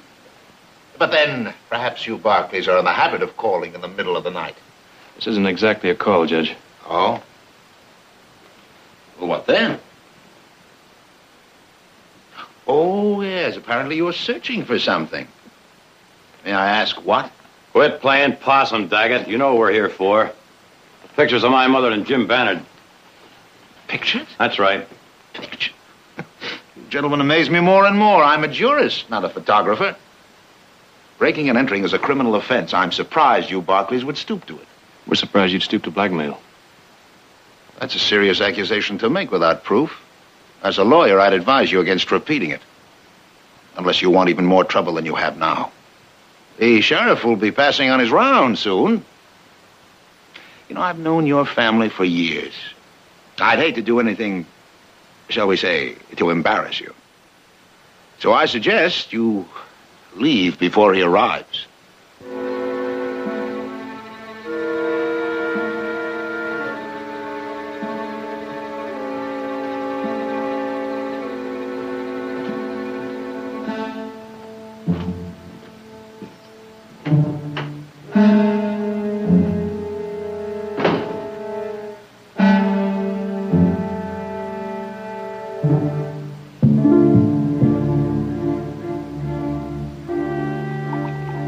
Jared, no sense you getting all riled up. You're just trying to help. Help? Help who? Daggett?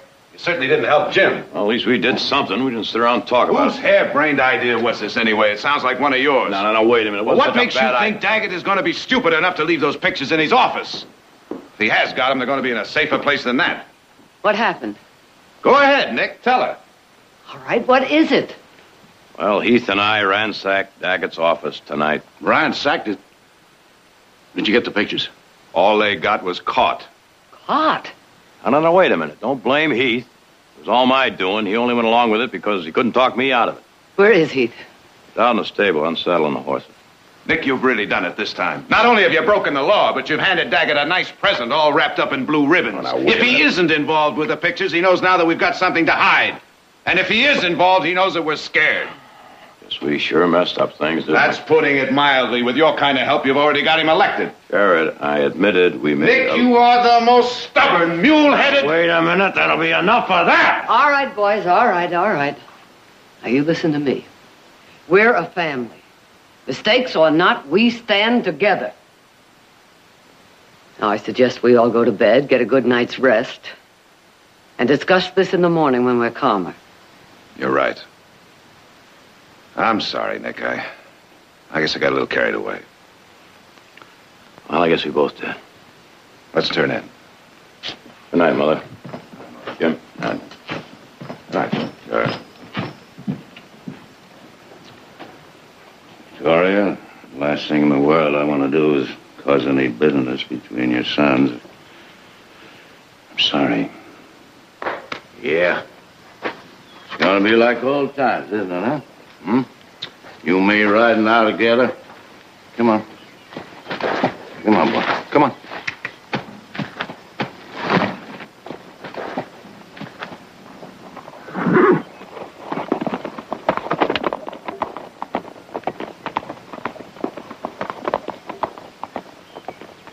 Jim! Well, now, where in blazes is he going? Probably going for a ride. This early in the morning? Sure, best time of day to go. Maybe we best follow him. Nick, I think we better mind our own business for a change. Yeah, well, all right. Well, this is an incriminating picture. I don't wonder that you and the Barclays are concerned about it. You deny seeing this picture before? Are you insinuating that I have? It was pretty obvious from the message on it that the opposition party's behind this. And you are the opposition, Daggett, whether you're willing to admit it or not. Bennett, you seem to be making a pretty serious accusation. I hope you're prepared to prove it. I'm prepared to back it up with action. Ah, action. My dear Senator, without proof, that will be as indiscreet as being photographed in your hotel room with Victoria. Who said it was my hotel? Well, isn't that the obvious place? I simply assume that you and... Is it obvious? Well, Victoria had a room in the hotel, too. How do you know it wasn't in her room? Your room, her room, what difference does it make? The point is, you finally slipped up. You've finally been caught in something that'll show the voters what an unprincipled man you are. A liar and a blackmailer, Daggett. I might not be able to prove it, but one thing, I'm not going to stand still for a smear campaign. If you're going to try and discredit me, you're going to have to do it not only in public, but at gunpoint. Do you understand me, Daggett? At gunpoint. Violence. You think that's the answer to everything, don't you, Bennett? Violence. Well, I'll tell you something. It isn't going to work this time. You're not going to force me into a gun duel with you, no matter what you do. I'll be waiting for you tomorrow morning at the south edge of town, Daggett. And if you're not there, I'm going to come and get you. You do, you'll meet the sheriff. The sheriff won't be able to keep me away from you forever. Tomorrow morning. I want to remember, the only man who's going to withdraw from this election will be the dead man.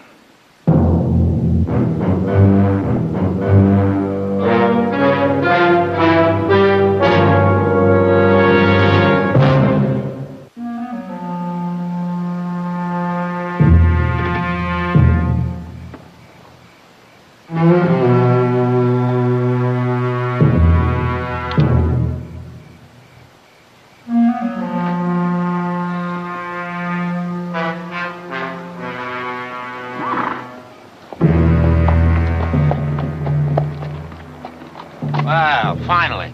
I was beginning to think you weren't coming, Gil. I wouldn't have if your message hadn't said it was so important. It's risky meeting this close to town. I didn't have any choice.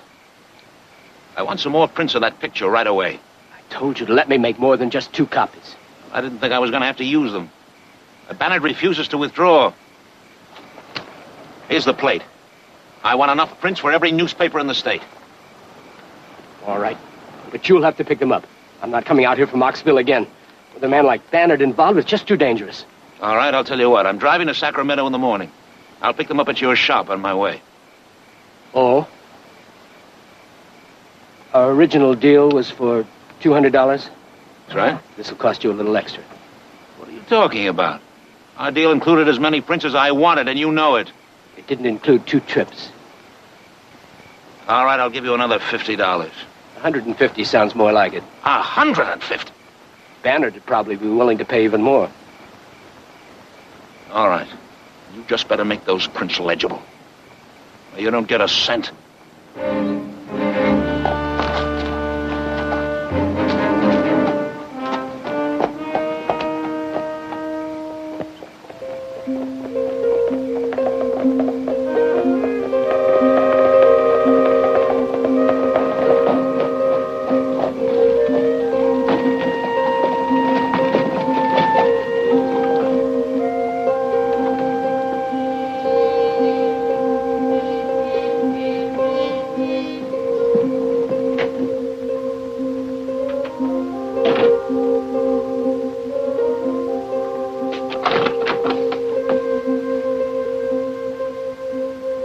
Your clerk said you'd be back in a few minutes, so I decided to wait. I presume you came for the same reason Bannard did. Jim was here? Oh, yes. A couple of hours ago. He showed me that rather, shall we say, interesting picture of the two of you. I didn't know he was planning to discuss this with you. We discussed nothing. He insulted and threatened me. That picture is a fraud, Will. I came here to ask you to put a stop to it. Indeed. And what makes you think I could? Well, it may not be your doing, but obviously someone in your party is behind it. And with your influence, you could certainly put a stop to it. Last night, your sons ransacked my office, accused me of arranging for the picture. Now you come in and ask me for my help. What Nick and Heath did was wrong, but they were trying to end a vicious smear, and so should you. No matter what you think about Jim, I can't believe that you would condone such dishonest tactics to defeat him. Jim Bannard is an impractical man, with plans that will ruin this whole state. He's also a violent, unprincipled killer. He proved that today when he threatened my life. I feel that anything which defeats him is a service to the people. Then you're willing to allow this fraud to go through? Fraud? I wasn't in that hotel room, Victoria. Only you and Bannard were. You'll regret that, Victoria. Believe me. I doubt it. Victoria? You can tell your Senator Bannard I won't be at the edge of town tomorrow morning. I'll be driving to Sacramento. By the time I arrive, I'll expect word of his withdrawal from this campaign. I knew we disagreed on politics, Will, but not on principle. Obviously, I was wrong.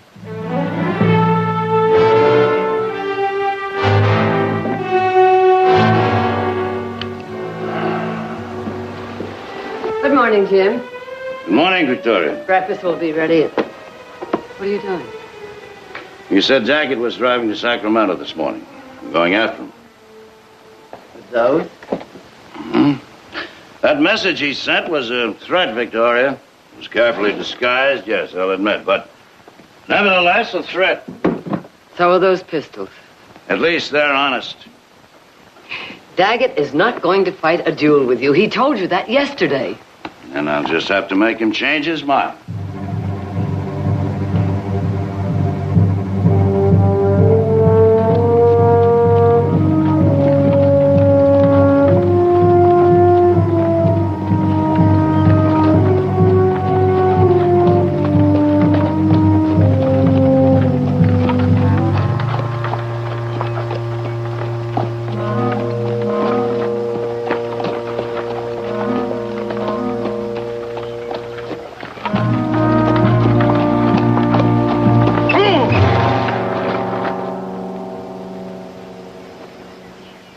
Bannard?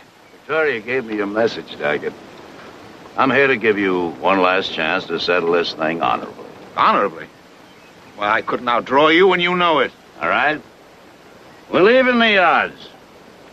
I'll give you first shot with a dueling pistol.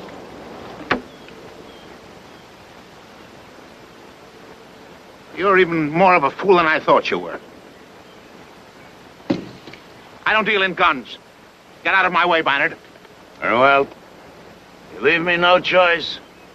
But first, I'm going to have to relieve you of those pictures.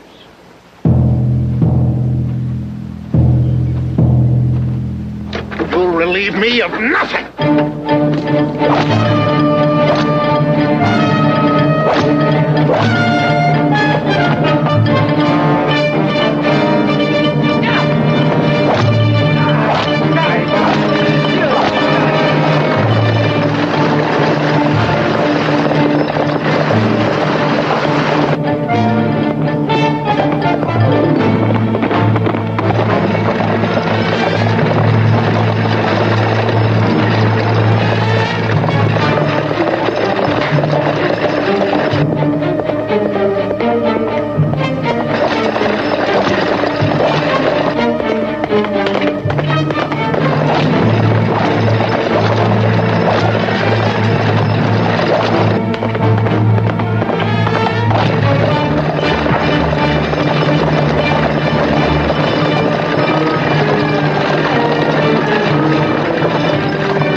He's dead, Jim.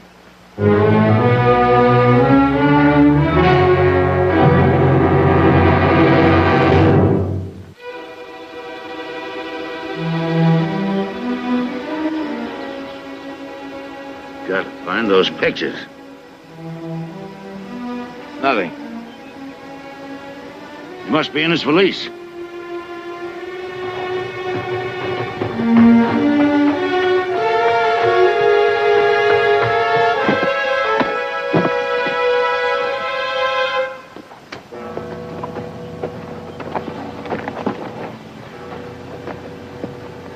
Got to be in here.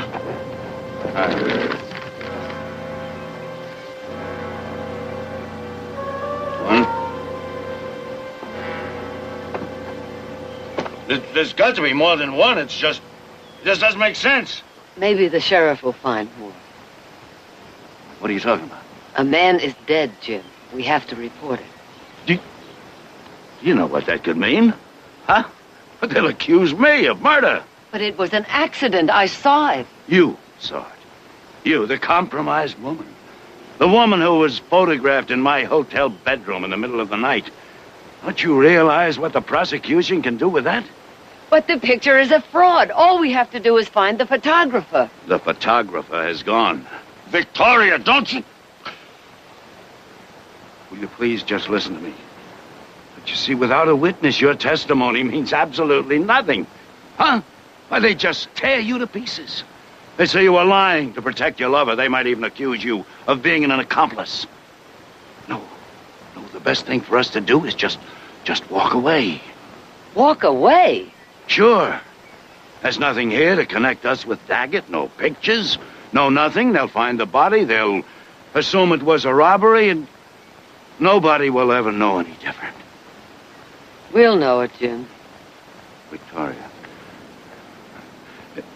If it was only my life that's at stake, or my political career, I wouldn't ask you to do this.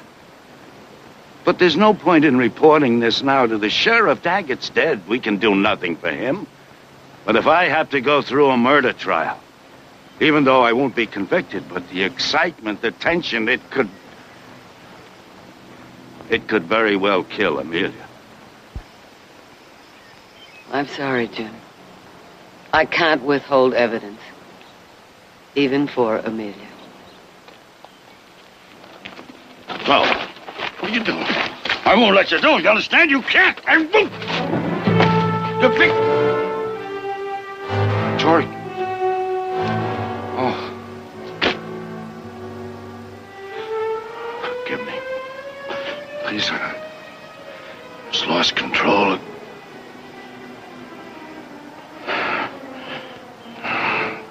Do what you have to do.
Anybody here? With you in a minute.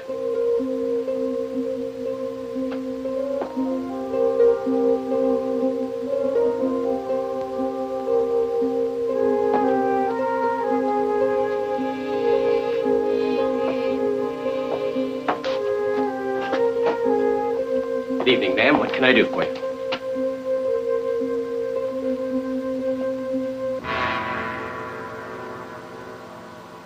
Now, don't pretend you don't know me. We met the night you delivered that note. Note? I don't understand. There must be some mistake. There's no mistake, and you know it.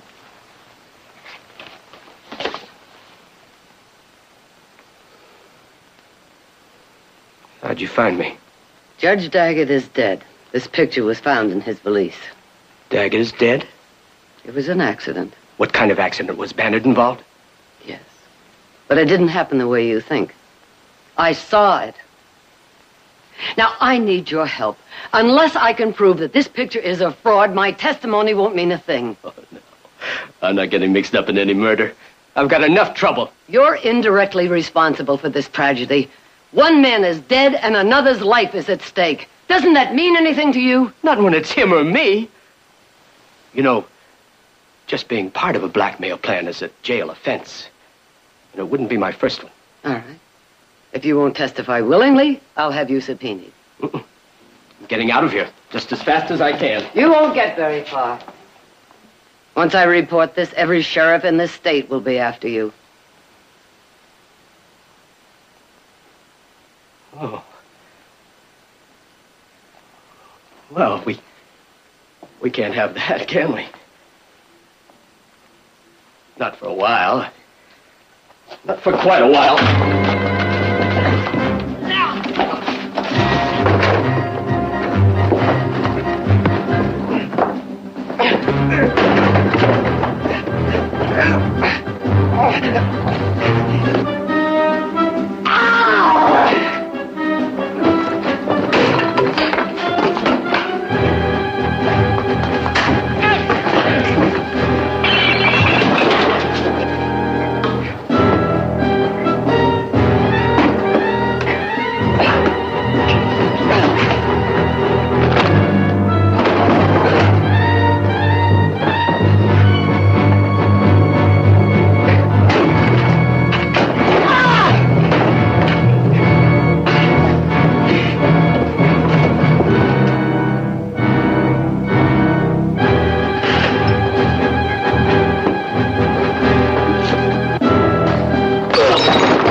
Jared would get back.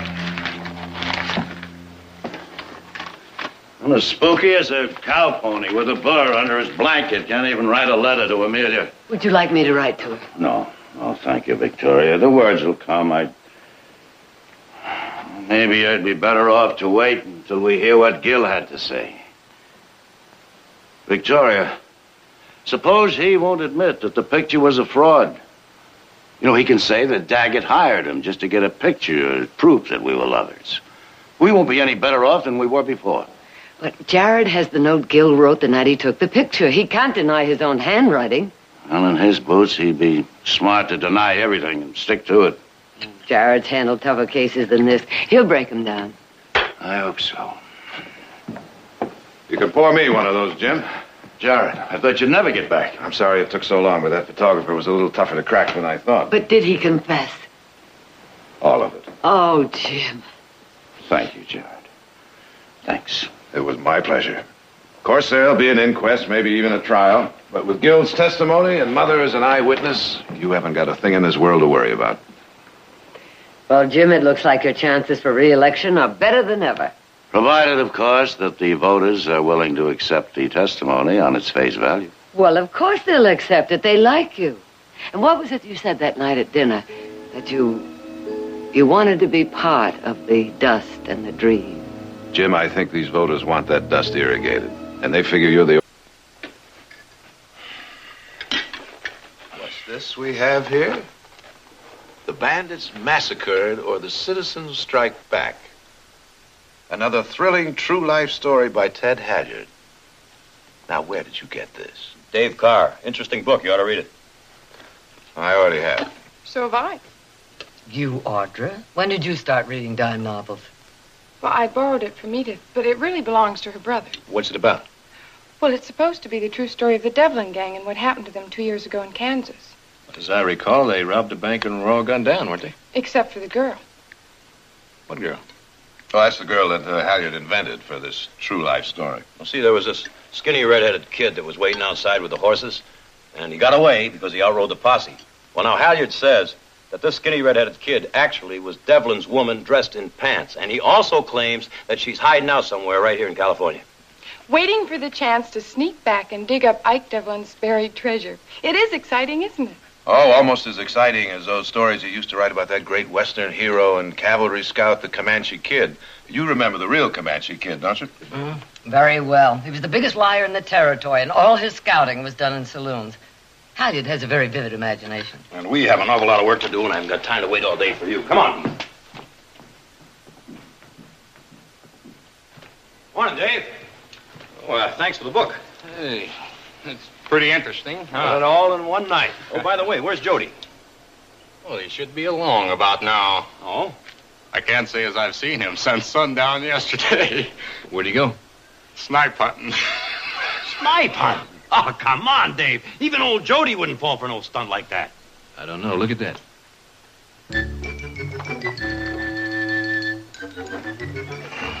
I got another one we could play on him. Oh?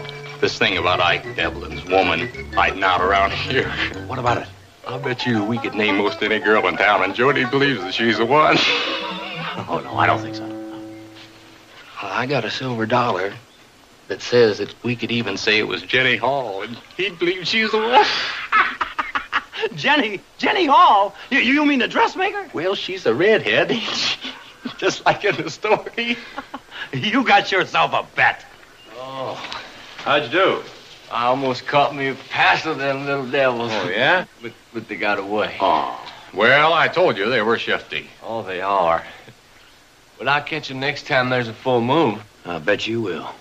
Well, now I think you better hitch up the wagon and go into town for some supplies. Hey, hold on. Aren't you going to warn him about Miss Jenny Hall first? Oh, that's right. Jody, I'm going to let you in on a big, deep secret. I want you to keep it quiet, here.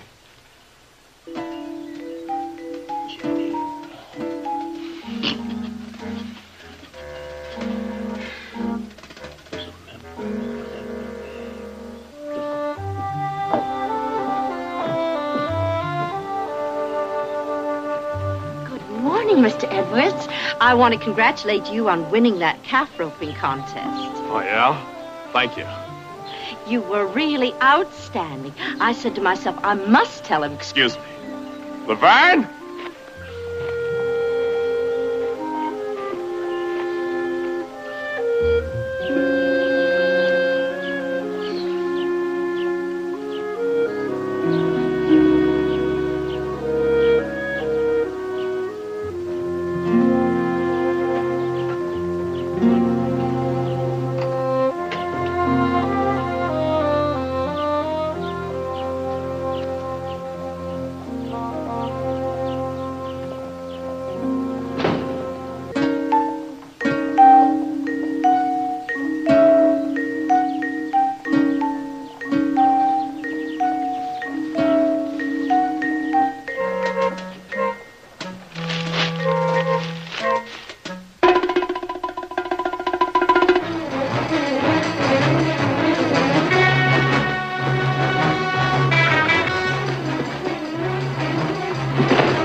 I'll tell you something, Audra. There isn't any law against what you've got in mind.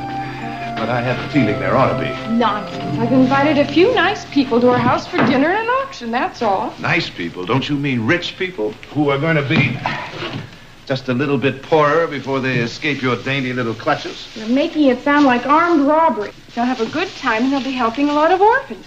What's the matter with that? Absolutely nothing. What next, slave driver? Go get another case? Please? Well, just in time. What is all this junk? Never mind. Follow me. Junk, these are antiques for our auction. We're having an auction. During the party. Well, I didn't even know we were having a party. That's because you never listened to me. We're raising money for the orphanage. You can put me down for $50. You're good for $150. What was that? I said you're good for $150 at least. Audrey, you're absolutely right. I never listen. Mother! Oh, well, Mother, I am starving. I want to start off with a side of beef, 2 gallons of coffee, and I'm going to settle down to some serious eating. You were not expected for lunch. Changed my mind. He's still in town? He's back. As a matter of fact, he's out looking for you. Oh? What about? Well, he brought back some disturbing news, and for some strange reason, he thought you would be interested in hearing it, too. Do you know Miss Jenny Hall? No. The new dressmaker. I'm sure you've Oh, seen her. Jenny Hall, yeah. Well, he says it's a ridiculous story all over town. Remember Halyard's book, the one we were talking about a few mornings ago at Devil and breakfast? Gang. Uh-huh. Well, some fool started a story about Jenny. They say she's the missing bandit. There's a couple of things that I've got to get done. What about your lunch? I'm not very hungry. I'll see you later. Oh!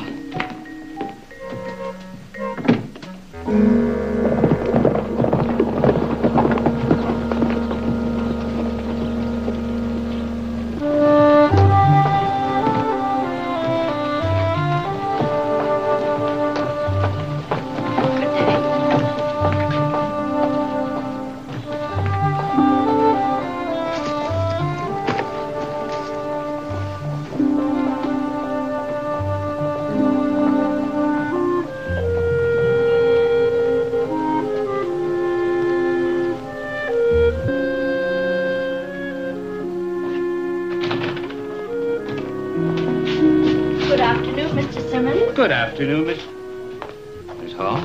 I'll need some silk thread, 2 spools of the white and 2 of the blue. Oh, and that piece of lavender brocade I looked at the other day, and a roll of that pale blue ribbon. How much will that be? I'll charge it to your account. Mr. Simmons, I don't have an account with you. Well, you have one now. What in the world is going on? Has this entire town lost its mind? Miss Hall, I think maybe I can explain. If we could go somewhere and talk in private. In private? My name is Nick Barkley, and, well, I just... I know who you are, Mr. Barkley. I didn't think you know who I am, though. Oh, I do, and I'd like very much to... Well, my shop is at the end of the street. We can go there. Fine. Yeah, but Mr. Simmons... I'll charge it, Miss Hall. I'll charge it.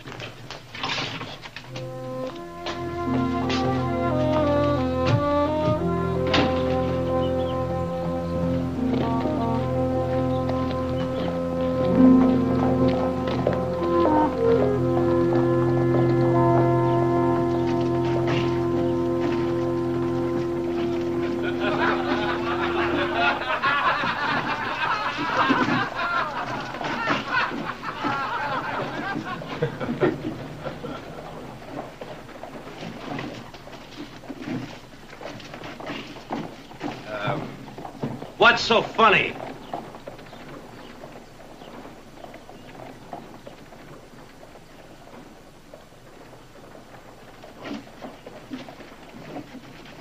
You are, Barkley. You figured on sniffing after from here to Kansas? Hold this. I'll be back in a minute.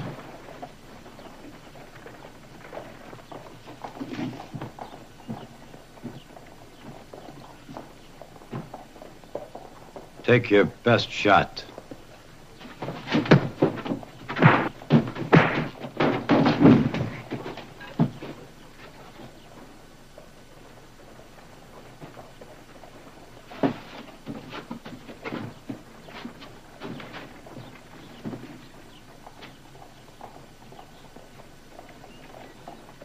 I didn't catch the name of the gentleman who just left.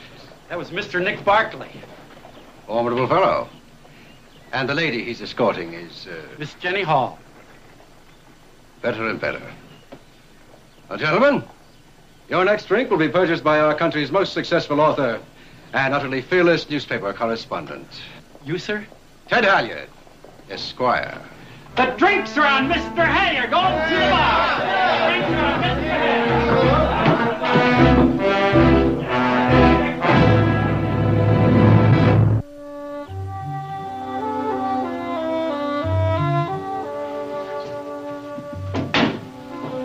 Quite sure you wouldn't like a cup of tea. What? Oh, no. Thank you very much. Won't you sit down, Mr. Barkley?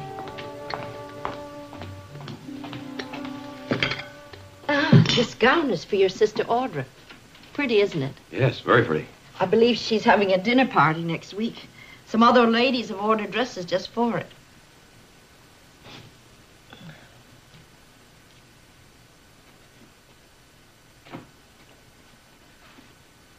What are you having so much trouble saying, Mr. Barkley? Look, it's all my fault. You understand? No, I can't really say that I do. Won't you sit down, Mr. Barkley? I mean, this whole thing, and this whole thing is going on in town. The people staring at you and everything. Well, it's my fault. It is? Yes.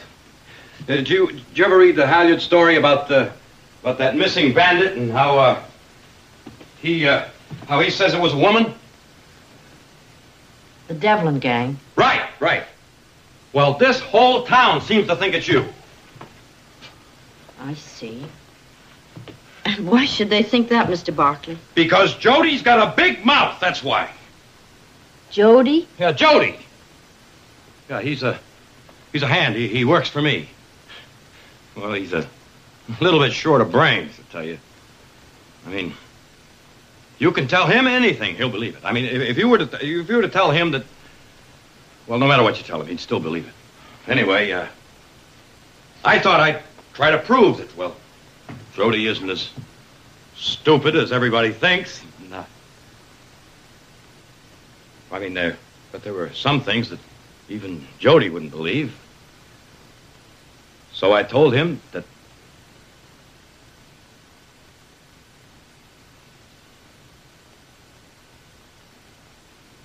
I told him that you were the missing member of the Devlin gang. But why me, Mr. Barkley? Because you're the least likely woman I could think of.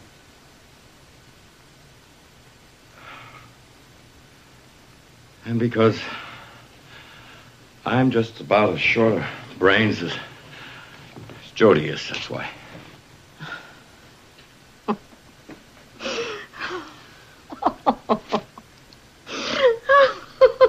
Well, now, I figured you'd come at me with those scissors there. No, these are just pinking shears. They just keep you from coming unraveled.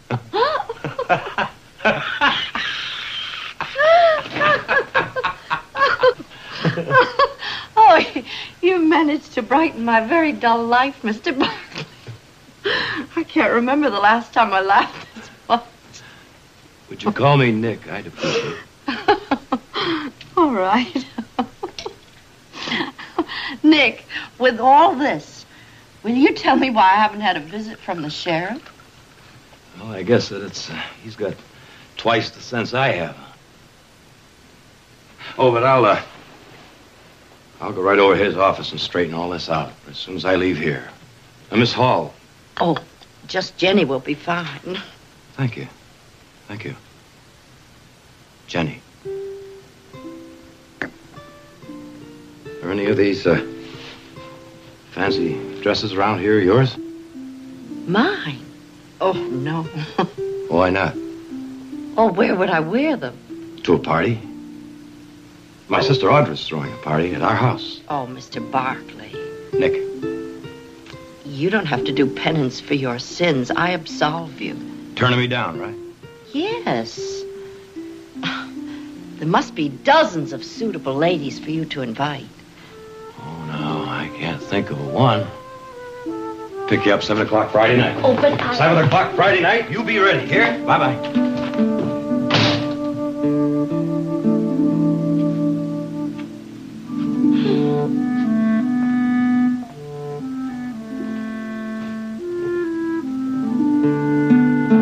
Mr. Barkley.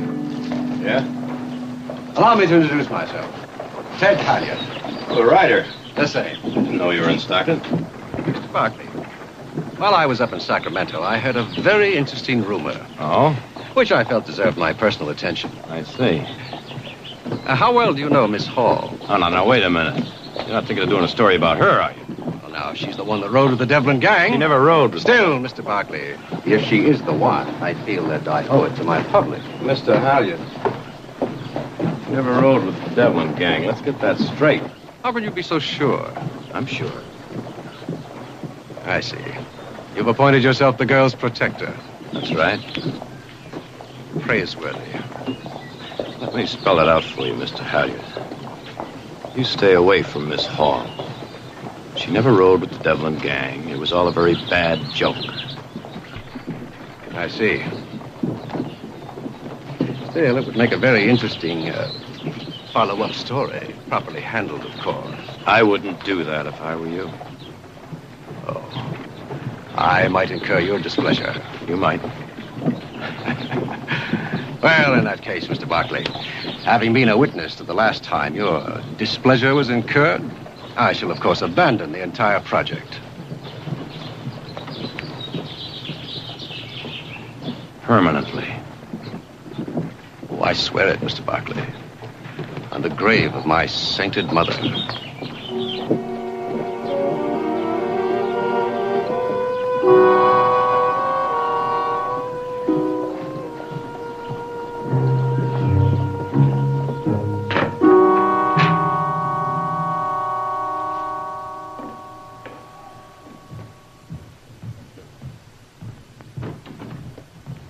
The lead ball? You're on. I'll break.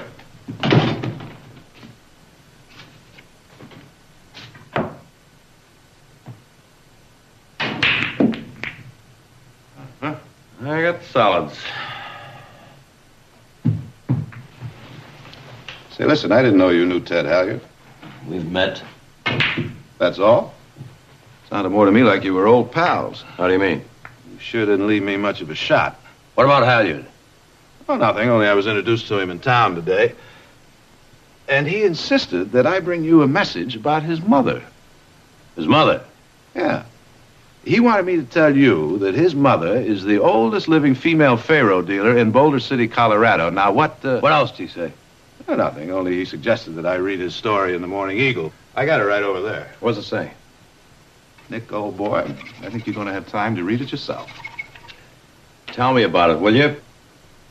Well, he suggests, without actually naming names, that he knows the identity of the missing member of the Devlin gang. Now, as far as I'm concerned, it's just another classic example of yellow journalism. At its lowest, I might add. Our gossip being dignified in print. Respectable young lady being pilloried by innuendo. Jared, you're not talking to a jury. It's me, Nick. Well, I wish I were talking to a jury. 'Cause I have a feeling that our little dressmaker friend is in a lot of trouble. Well, if she is, so is Halyard. Huh? Now.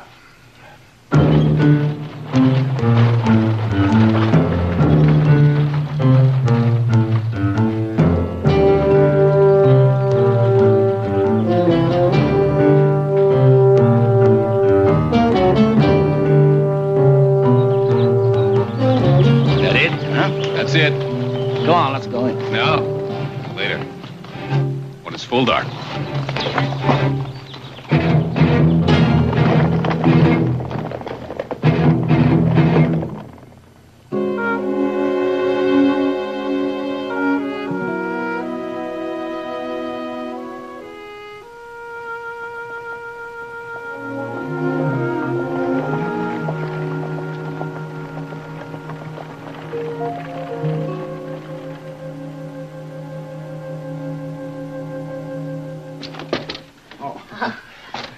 Good evening. Good evening. Well, you look great.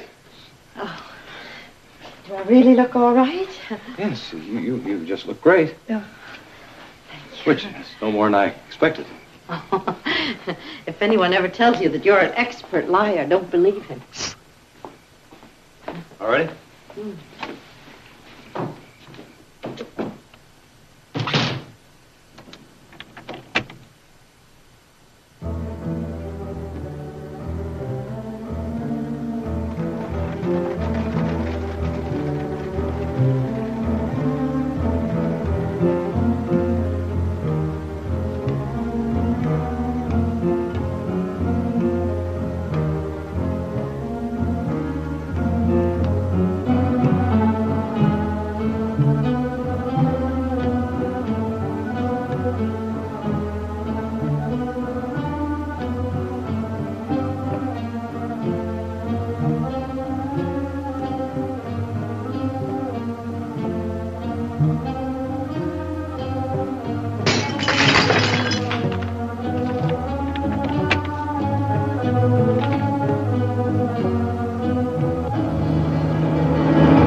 Fine old wine, a lovely young lady.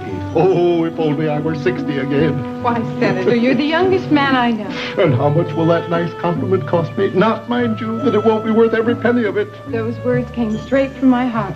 And you'll find the blank checks over there on the table. Congratulations. Oh, thank you, Miss Audra. But what for? Why, I hear that your mines are producing more silver than any other mines in the West. They're a very efficiently run operation. So giving up a day's profits just one day wouldn't hurt too much, would it? I beg your pardon? Well, I was thinking of how much the orphanage could do with that money.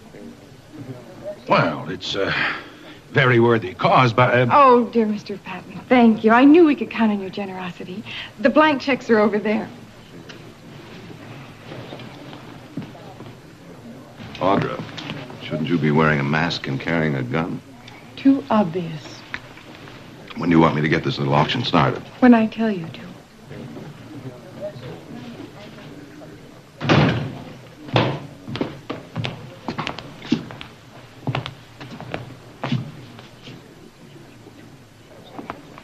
Jenny. Oh, Jenny, how nice to see you. Thank you, Mrs. Barkley. Come and meet some of our friends. Jenny Hall, how come? Why not? Jenny, may I present Senator Roberts and Mr. Frank Patton, Miss Jenny Hall. How do you do? Our pleasure. Are you Miss Hall, the young lady who recently came to the... Our dressmaker. She made the beautiful gown your wife is wearing tonight. Oh, Nick. Excuse me. And Jenny? Thank you. I have a feeling we've met before. Really? A few years ago? Were you a banker in Kansas? No. Then it couldn't have been when I was riding with the Devlin gang. Miss Hall, I certainly didn't mean to imply anything. Of course you didn't. Seeing you here tonight is enough to make anyone realize what a ridiculous story that was. Halyard is a scoundrel. And a poorly informed one. For example, he never mentions the fact that the missing bandit appeared to be left-handed. Was he? How do you know that? I've been doing quite a bit of reading on the subject recently. That's understandable. Mm-hmm. I, as you may have noticed, am not left-handed. I never noticed that. Well, perhaps that's because I'm ambidextrous. I do things equally well with either hand. By George, Miss Hall, you're a cool one. I'm really beginning to believe that you're the bandit after all. Or that she's trying to make us suspect her of being one. Well, now, I'm sure you wouldn't be interested in just a humdrum dressmaker. All right, ladies and gentlemen, gather around. And bear in mind, as you do, that it's always very pleasant to acquire great pieces of art at a fraction of their original value. It's even more gratifying when you remember that your dollars are going to those who really need them most. Now, what am I offered for this authentic Ming Dynasty vase?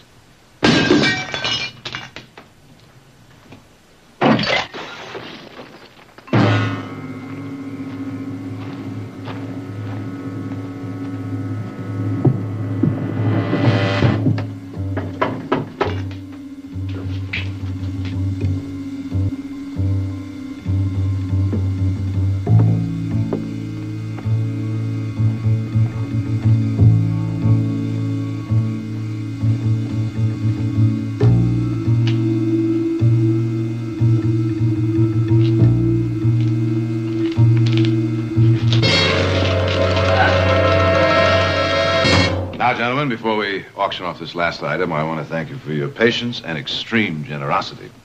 Which brings us, gentlemen, to this handsome set of dueling pistols. Beautiful. Once the property of President Andrew Jackson. What am I bid? $50. $50. I have $50. Do I hear 75? 75? 75. Do I hear 100, gentlemen? $100. 100. $100. 150. Is there a man here generous enough to give us 100? Miss Hall. Is something wrong? Miss Hall, your place was ransacked tonight. My deputy surprised whoever did it, and he's dead. No. Oh, no. How awful. Come on, sit down. Victoria. Miss Hall, I've got to ask you a few questions, if you don't mind. No, of course not. She knows nothing about this, Fred. I'm responsible. I told you about it the other day. Now, take it easy, Nick. Have you any idea who could have done this thing? I'm sorry. It looked like the work of more than one man. Do you know what they were after? No. I have nothing of any great value. Miss Hall, why did you come to Stockton? Well, I'd heard that the town was growing and that it needed another dressmaker. I see. Miss Hall, where were you in mid-July 2 years ago? Wait a minute, Fred. You don't have to answer that, Jenny. Oh, I don't mind. I believe I was in San Francisco. Do you think you could get anybody to back that up? I doubt it. Must I? Oh, Fred, I couldn't tell you where I was 2 years ago in mid-July. But I certainly wasn't in Kansas robbing banks, and neither was Miss Jenny. I didn't say she was, but one thought occurs to me. I've got a hunch those men tonight would be harder to convince than Nick and me. And they could come back. Well, then Jenny will stay with us for a while. Oh, that's kind of you, but I couldn't stay here indefinitely. I've got work to do. You listen to what she says, young lady. You'll make my job a lot easier. Come along. But...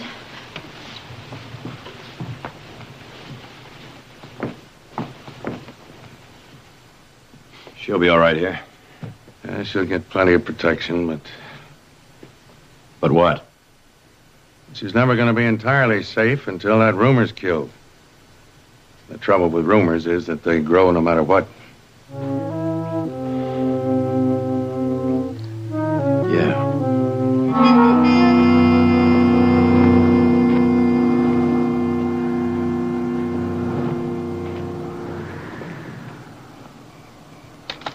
We gotta keep moving, Link. There's bound to be a posse after us. Link, are you listening? I'm trying not to. The deputy's dead. Be different if you hadn't killed him. You figure we should have gone along peaceable to the jailhouse? Beats dancing from the end of a rope. I say we ought to move on. Why? Why? Right, why? Only man who could identify us is dead. Sheriff don't know who to look for, let alone where. Yeah. What Link says makes sense. So we're lucky. Let's not push our luck. We gotta get out of here and just keep going till we get to Nevada. And what do we got there? Jobs, maybe. Jobs. Breaking our backs for 6 bits a day. If we find Devlin's pile, we're rich. Devlin's pile could be anywhere. Who knows where it is? Hey. What do you think? The dressmaker. I figure she knows where it is, all right. We didn't find nothing in her shack. Mm-hmm. Because she's smart. Well, it could be that she don't know nothing about it. Could be that she's just a dressmaker. You saw the gun she had in there. Yeah. Cannon.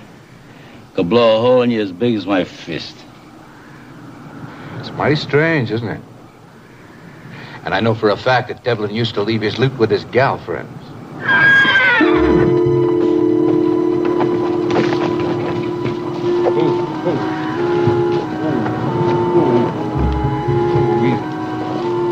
It's just the wind.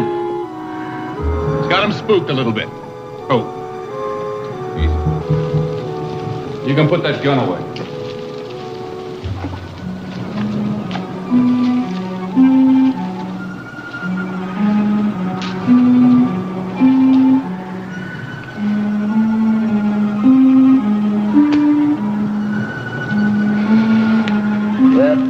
What do you think we ought to do?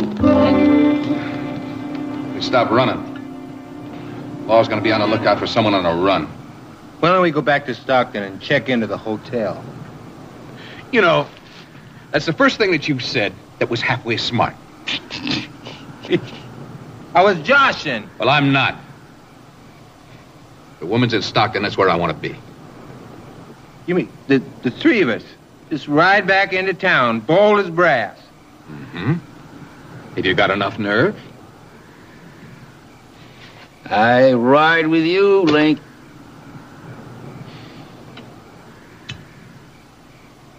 Deal me in.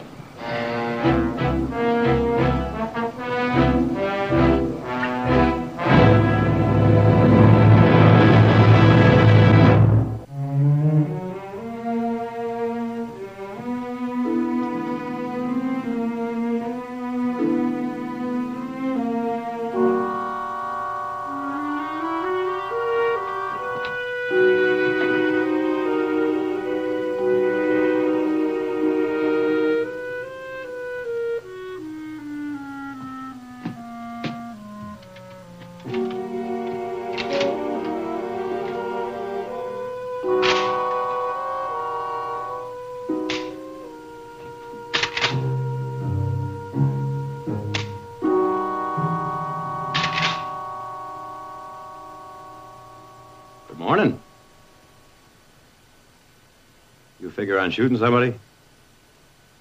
Not before breakfast. You look like quite the expert with that gun. Thanks. But don't tell anyone, will you? I'm in enough trouble. All right. But I might also mention that you look like you were born in those ranch clothes. Audra lent them to me. Well, they look good on you. Oh, I have to go into town to take care of a few things, but I'll be back later this afternoon. Meanwhile, you want anything, you just holler. I'd like to go home, Nick. What's the matter? Aren't we treating you right? Oh, you've been wonderful. All of you. But I've got work to do. It'll keep. You stay put. But Talk about it later this afternoon when I get back. Meantime, have fun.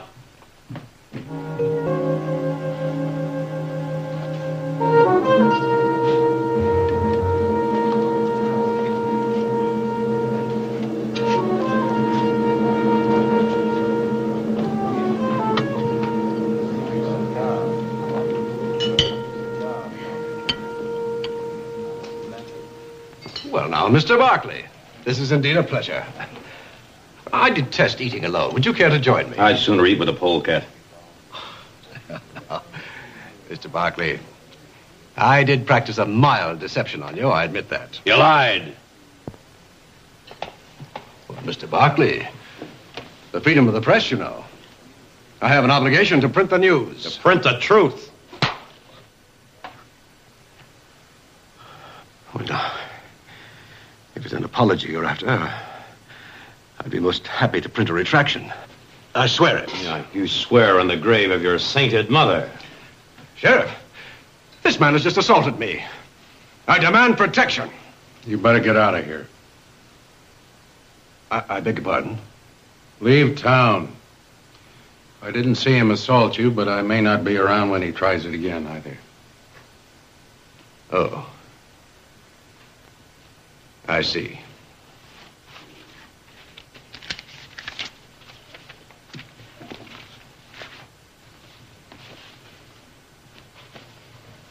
Now, if you'll excuse me.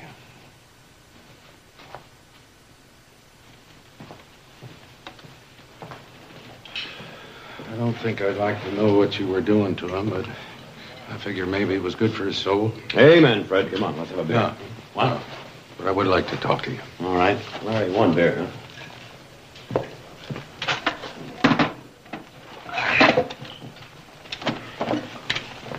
Nick, I was just coming out to your place. I've been doing some thinking about Dave Carr. Dave Carr? What about him? Well, he was the first one who brought Jenny Hall's name into this thing, wasn't he? Well, yeah. Well, how come? What? How come? Why her? Why not somebody else? Well, she seemed like the least likely person to be running with an outlaw gang, is all. Well, maybe I can tell you something you don't know. I hear your friend Jenny is a dead shot. Who says so? Luke Jenkins. He saw her practicing. Luke Jenkins? Oh, Fred. He's so drunk most of the time that if he's lucky, he can see the nearest saloon. All right, that could be, but Luke said he saw a woman down by the river firing at a target last week. And Luke says it was Jenny, huh? Well, he didn't get a good look at her. She took off before he could see her up close, but he did see the target. He said he could cover the holes in it with the palm of his hand. Well, now, that doesn't prove a thing, Fred.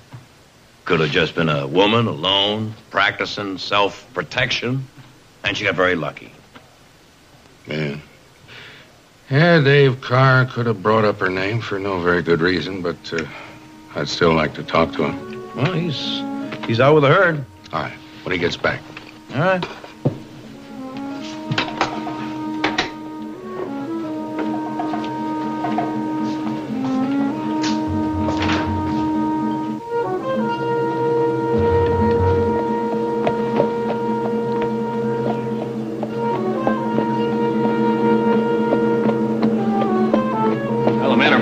Good. Car with him? Nope, looks like he had to. Without a salary? It doesn't make much sense, does it? Well, it doesn't. When was the last time anyone saw him? This afternoon before chow. He was at the back of the herd. First they figured he was out chasing strays, but there weren't any strays. Maybe he got tired of biting the dust back there. Where'd they all chow down? Just the other side of Dry Gulch. Feel like taking a ride with me? No, but I will. Well, thank you.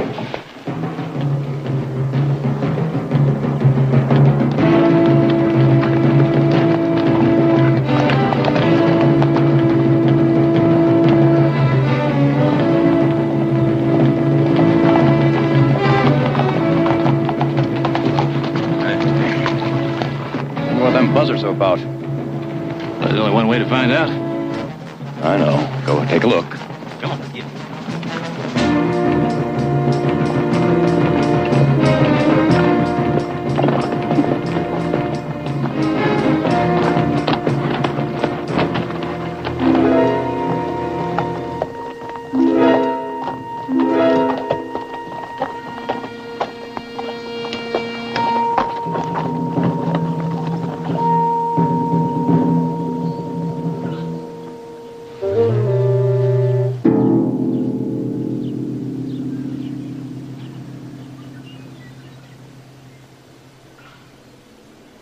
Peace.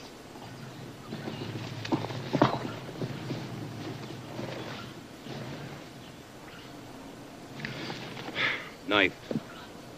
They roughed him up a little bit, too. His horse is gone. Oh, no, it isn't the horse. I got a feeling it's the Devlin's gold. What would Carr know about it? He's the one that brought Jenny's name up, remember? Were you trying to say Jenny really had something to do with the Devlin gang? I'm not sure anymore.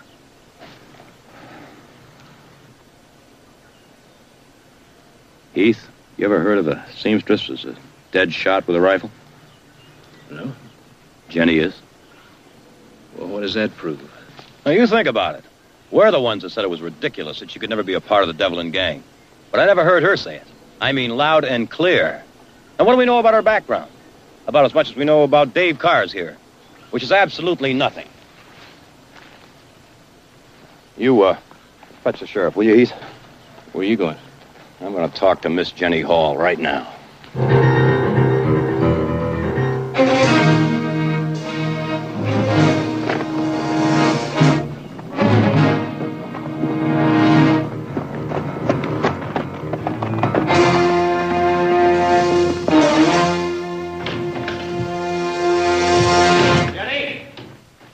Jenny! Must you shout like that? Where's Jenny? She's gone. Gone? Gone where? To town. Well, why didn't you stop her? How could I have stopped her? Besides, I didn't even know she'd left till Silas told me.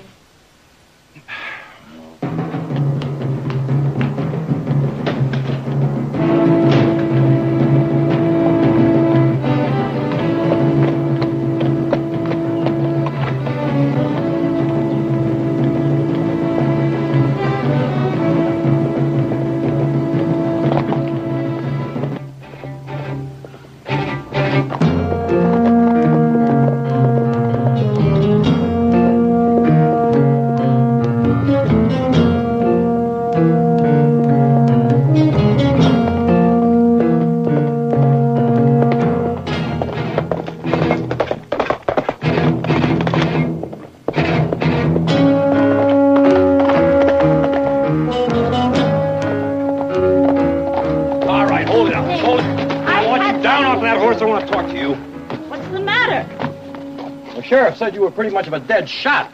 Seems to me you're a pretty good horsebacker, too. Oh, I see. Oh, you do, huh? You've begun to believe your own joke. Is it a joke? Where were you going? To town. Because I'm just a dressmaker, no matter what you think. And I was beginning to feel like a prisoner. All right, Miss Dressmaker, you better hear this.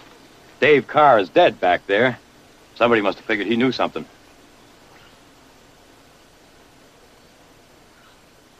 But he couldn't have.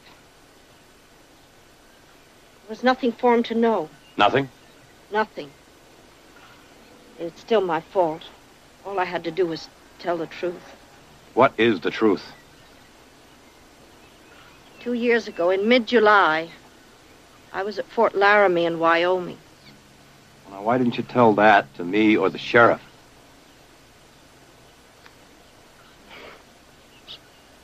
I don't know. I've been so unhappy, so ignored. I felt like a stranger everywhere. You changed all that. By accident. Suddenly, people paid me attention. And it didn't matter why. I guess I've been using you ever since. Who are you, Jenny? My real name's Hollister. My father was commandant at Laramie. That's where I learned how to ride and shoot. And make dresses? No. I learned that after I ran away. What'd you run away for? Well, there was this sergeant at the post. I was foolish enough to believe that he loved me. Turned out that all he really wanted was the commandant's daughter. My father died, and my sergeant all but deserted rather than marry plain Jenny Hollister. Well, I just couldn't face people after that, so I left home and came to...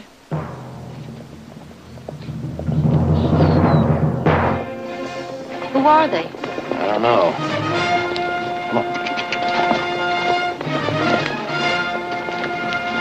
One of them's riding Dave Carr's horse. What? Near that rock.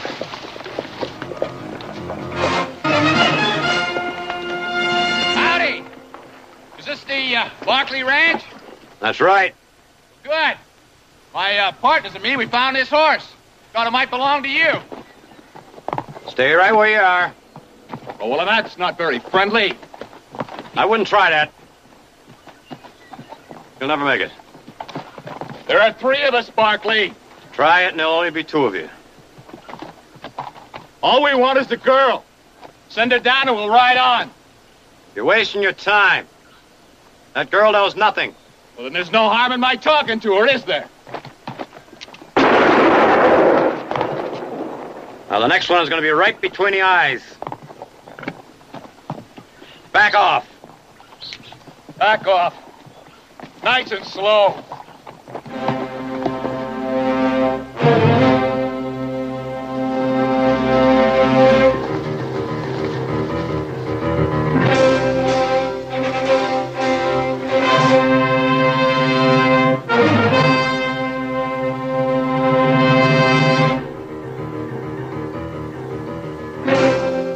Barkley! We've got plenty of water with plenty of ammunition. Send the girl down. If I went down there... You forget it.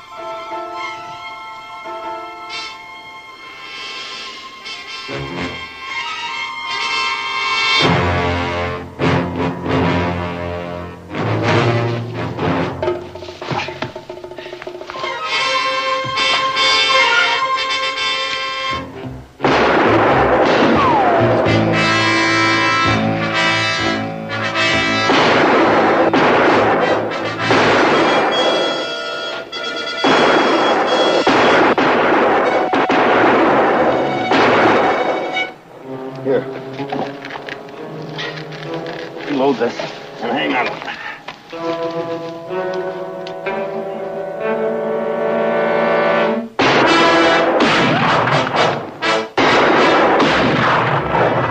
You ran away, huh? Well, I can hardly believe that. I can't see you running away from anyone or anything. I ran. I've been running ever since. How's it coming?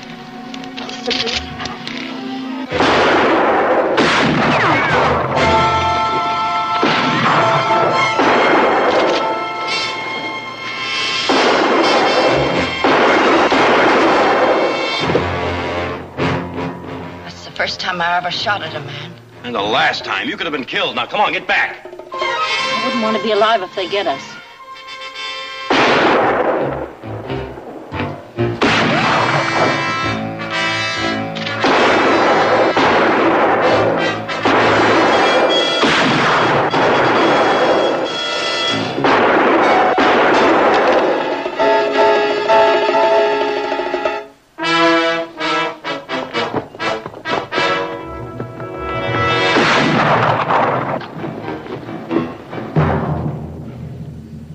Jenny, Jenny. Jenny.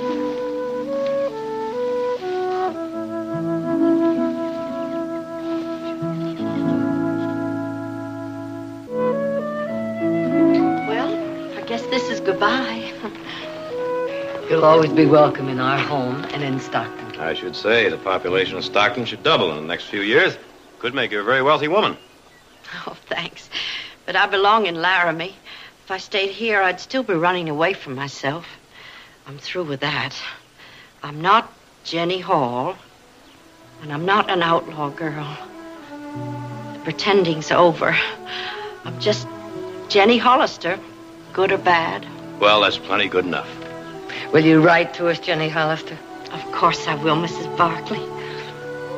Let's go.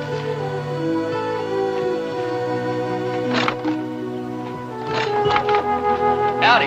I was wondering if I could hitch a ride into town with you. Well, I'll tell you, Jody. I heard tell that Miss Hall here has a gun concealed in that sling of hers. Oh, you're just funning me. Get in the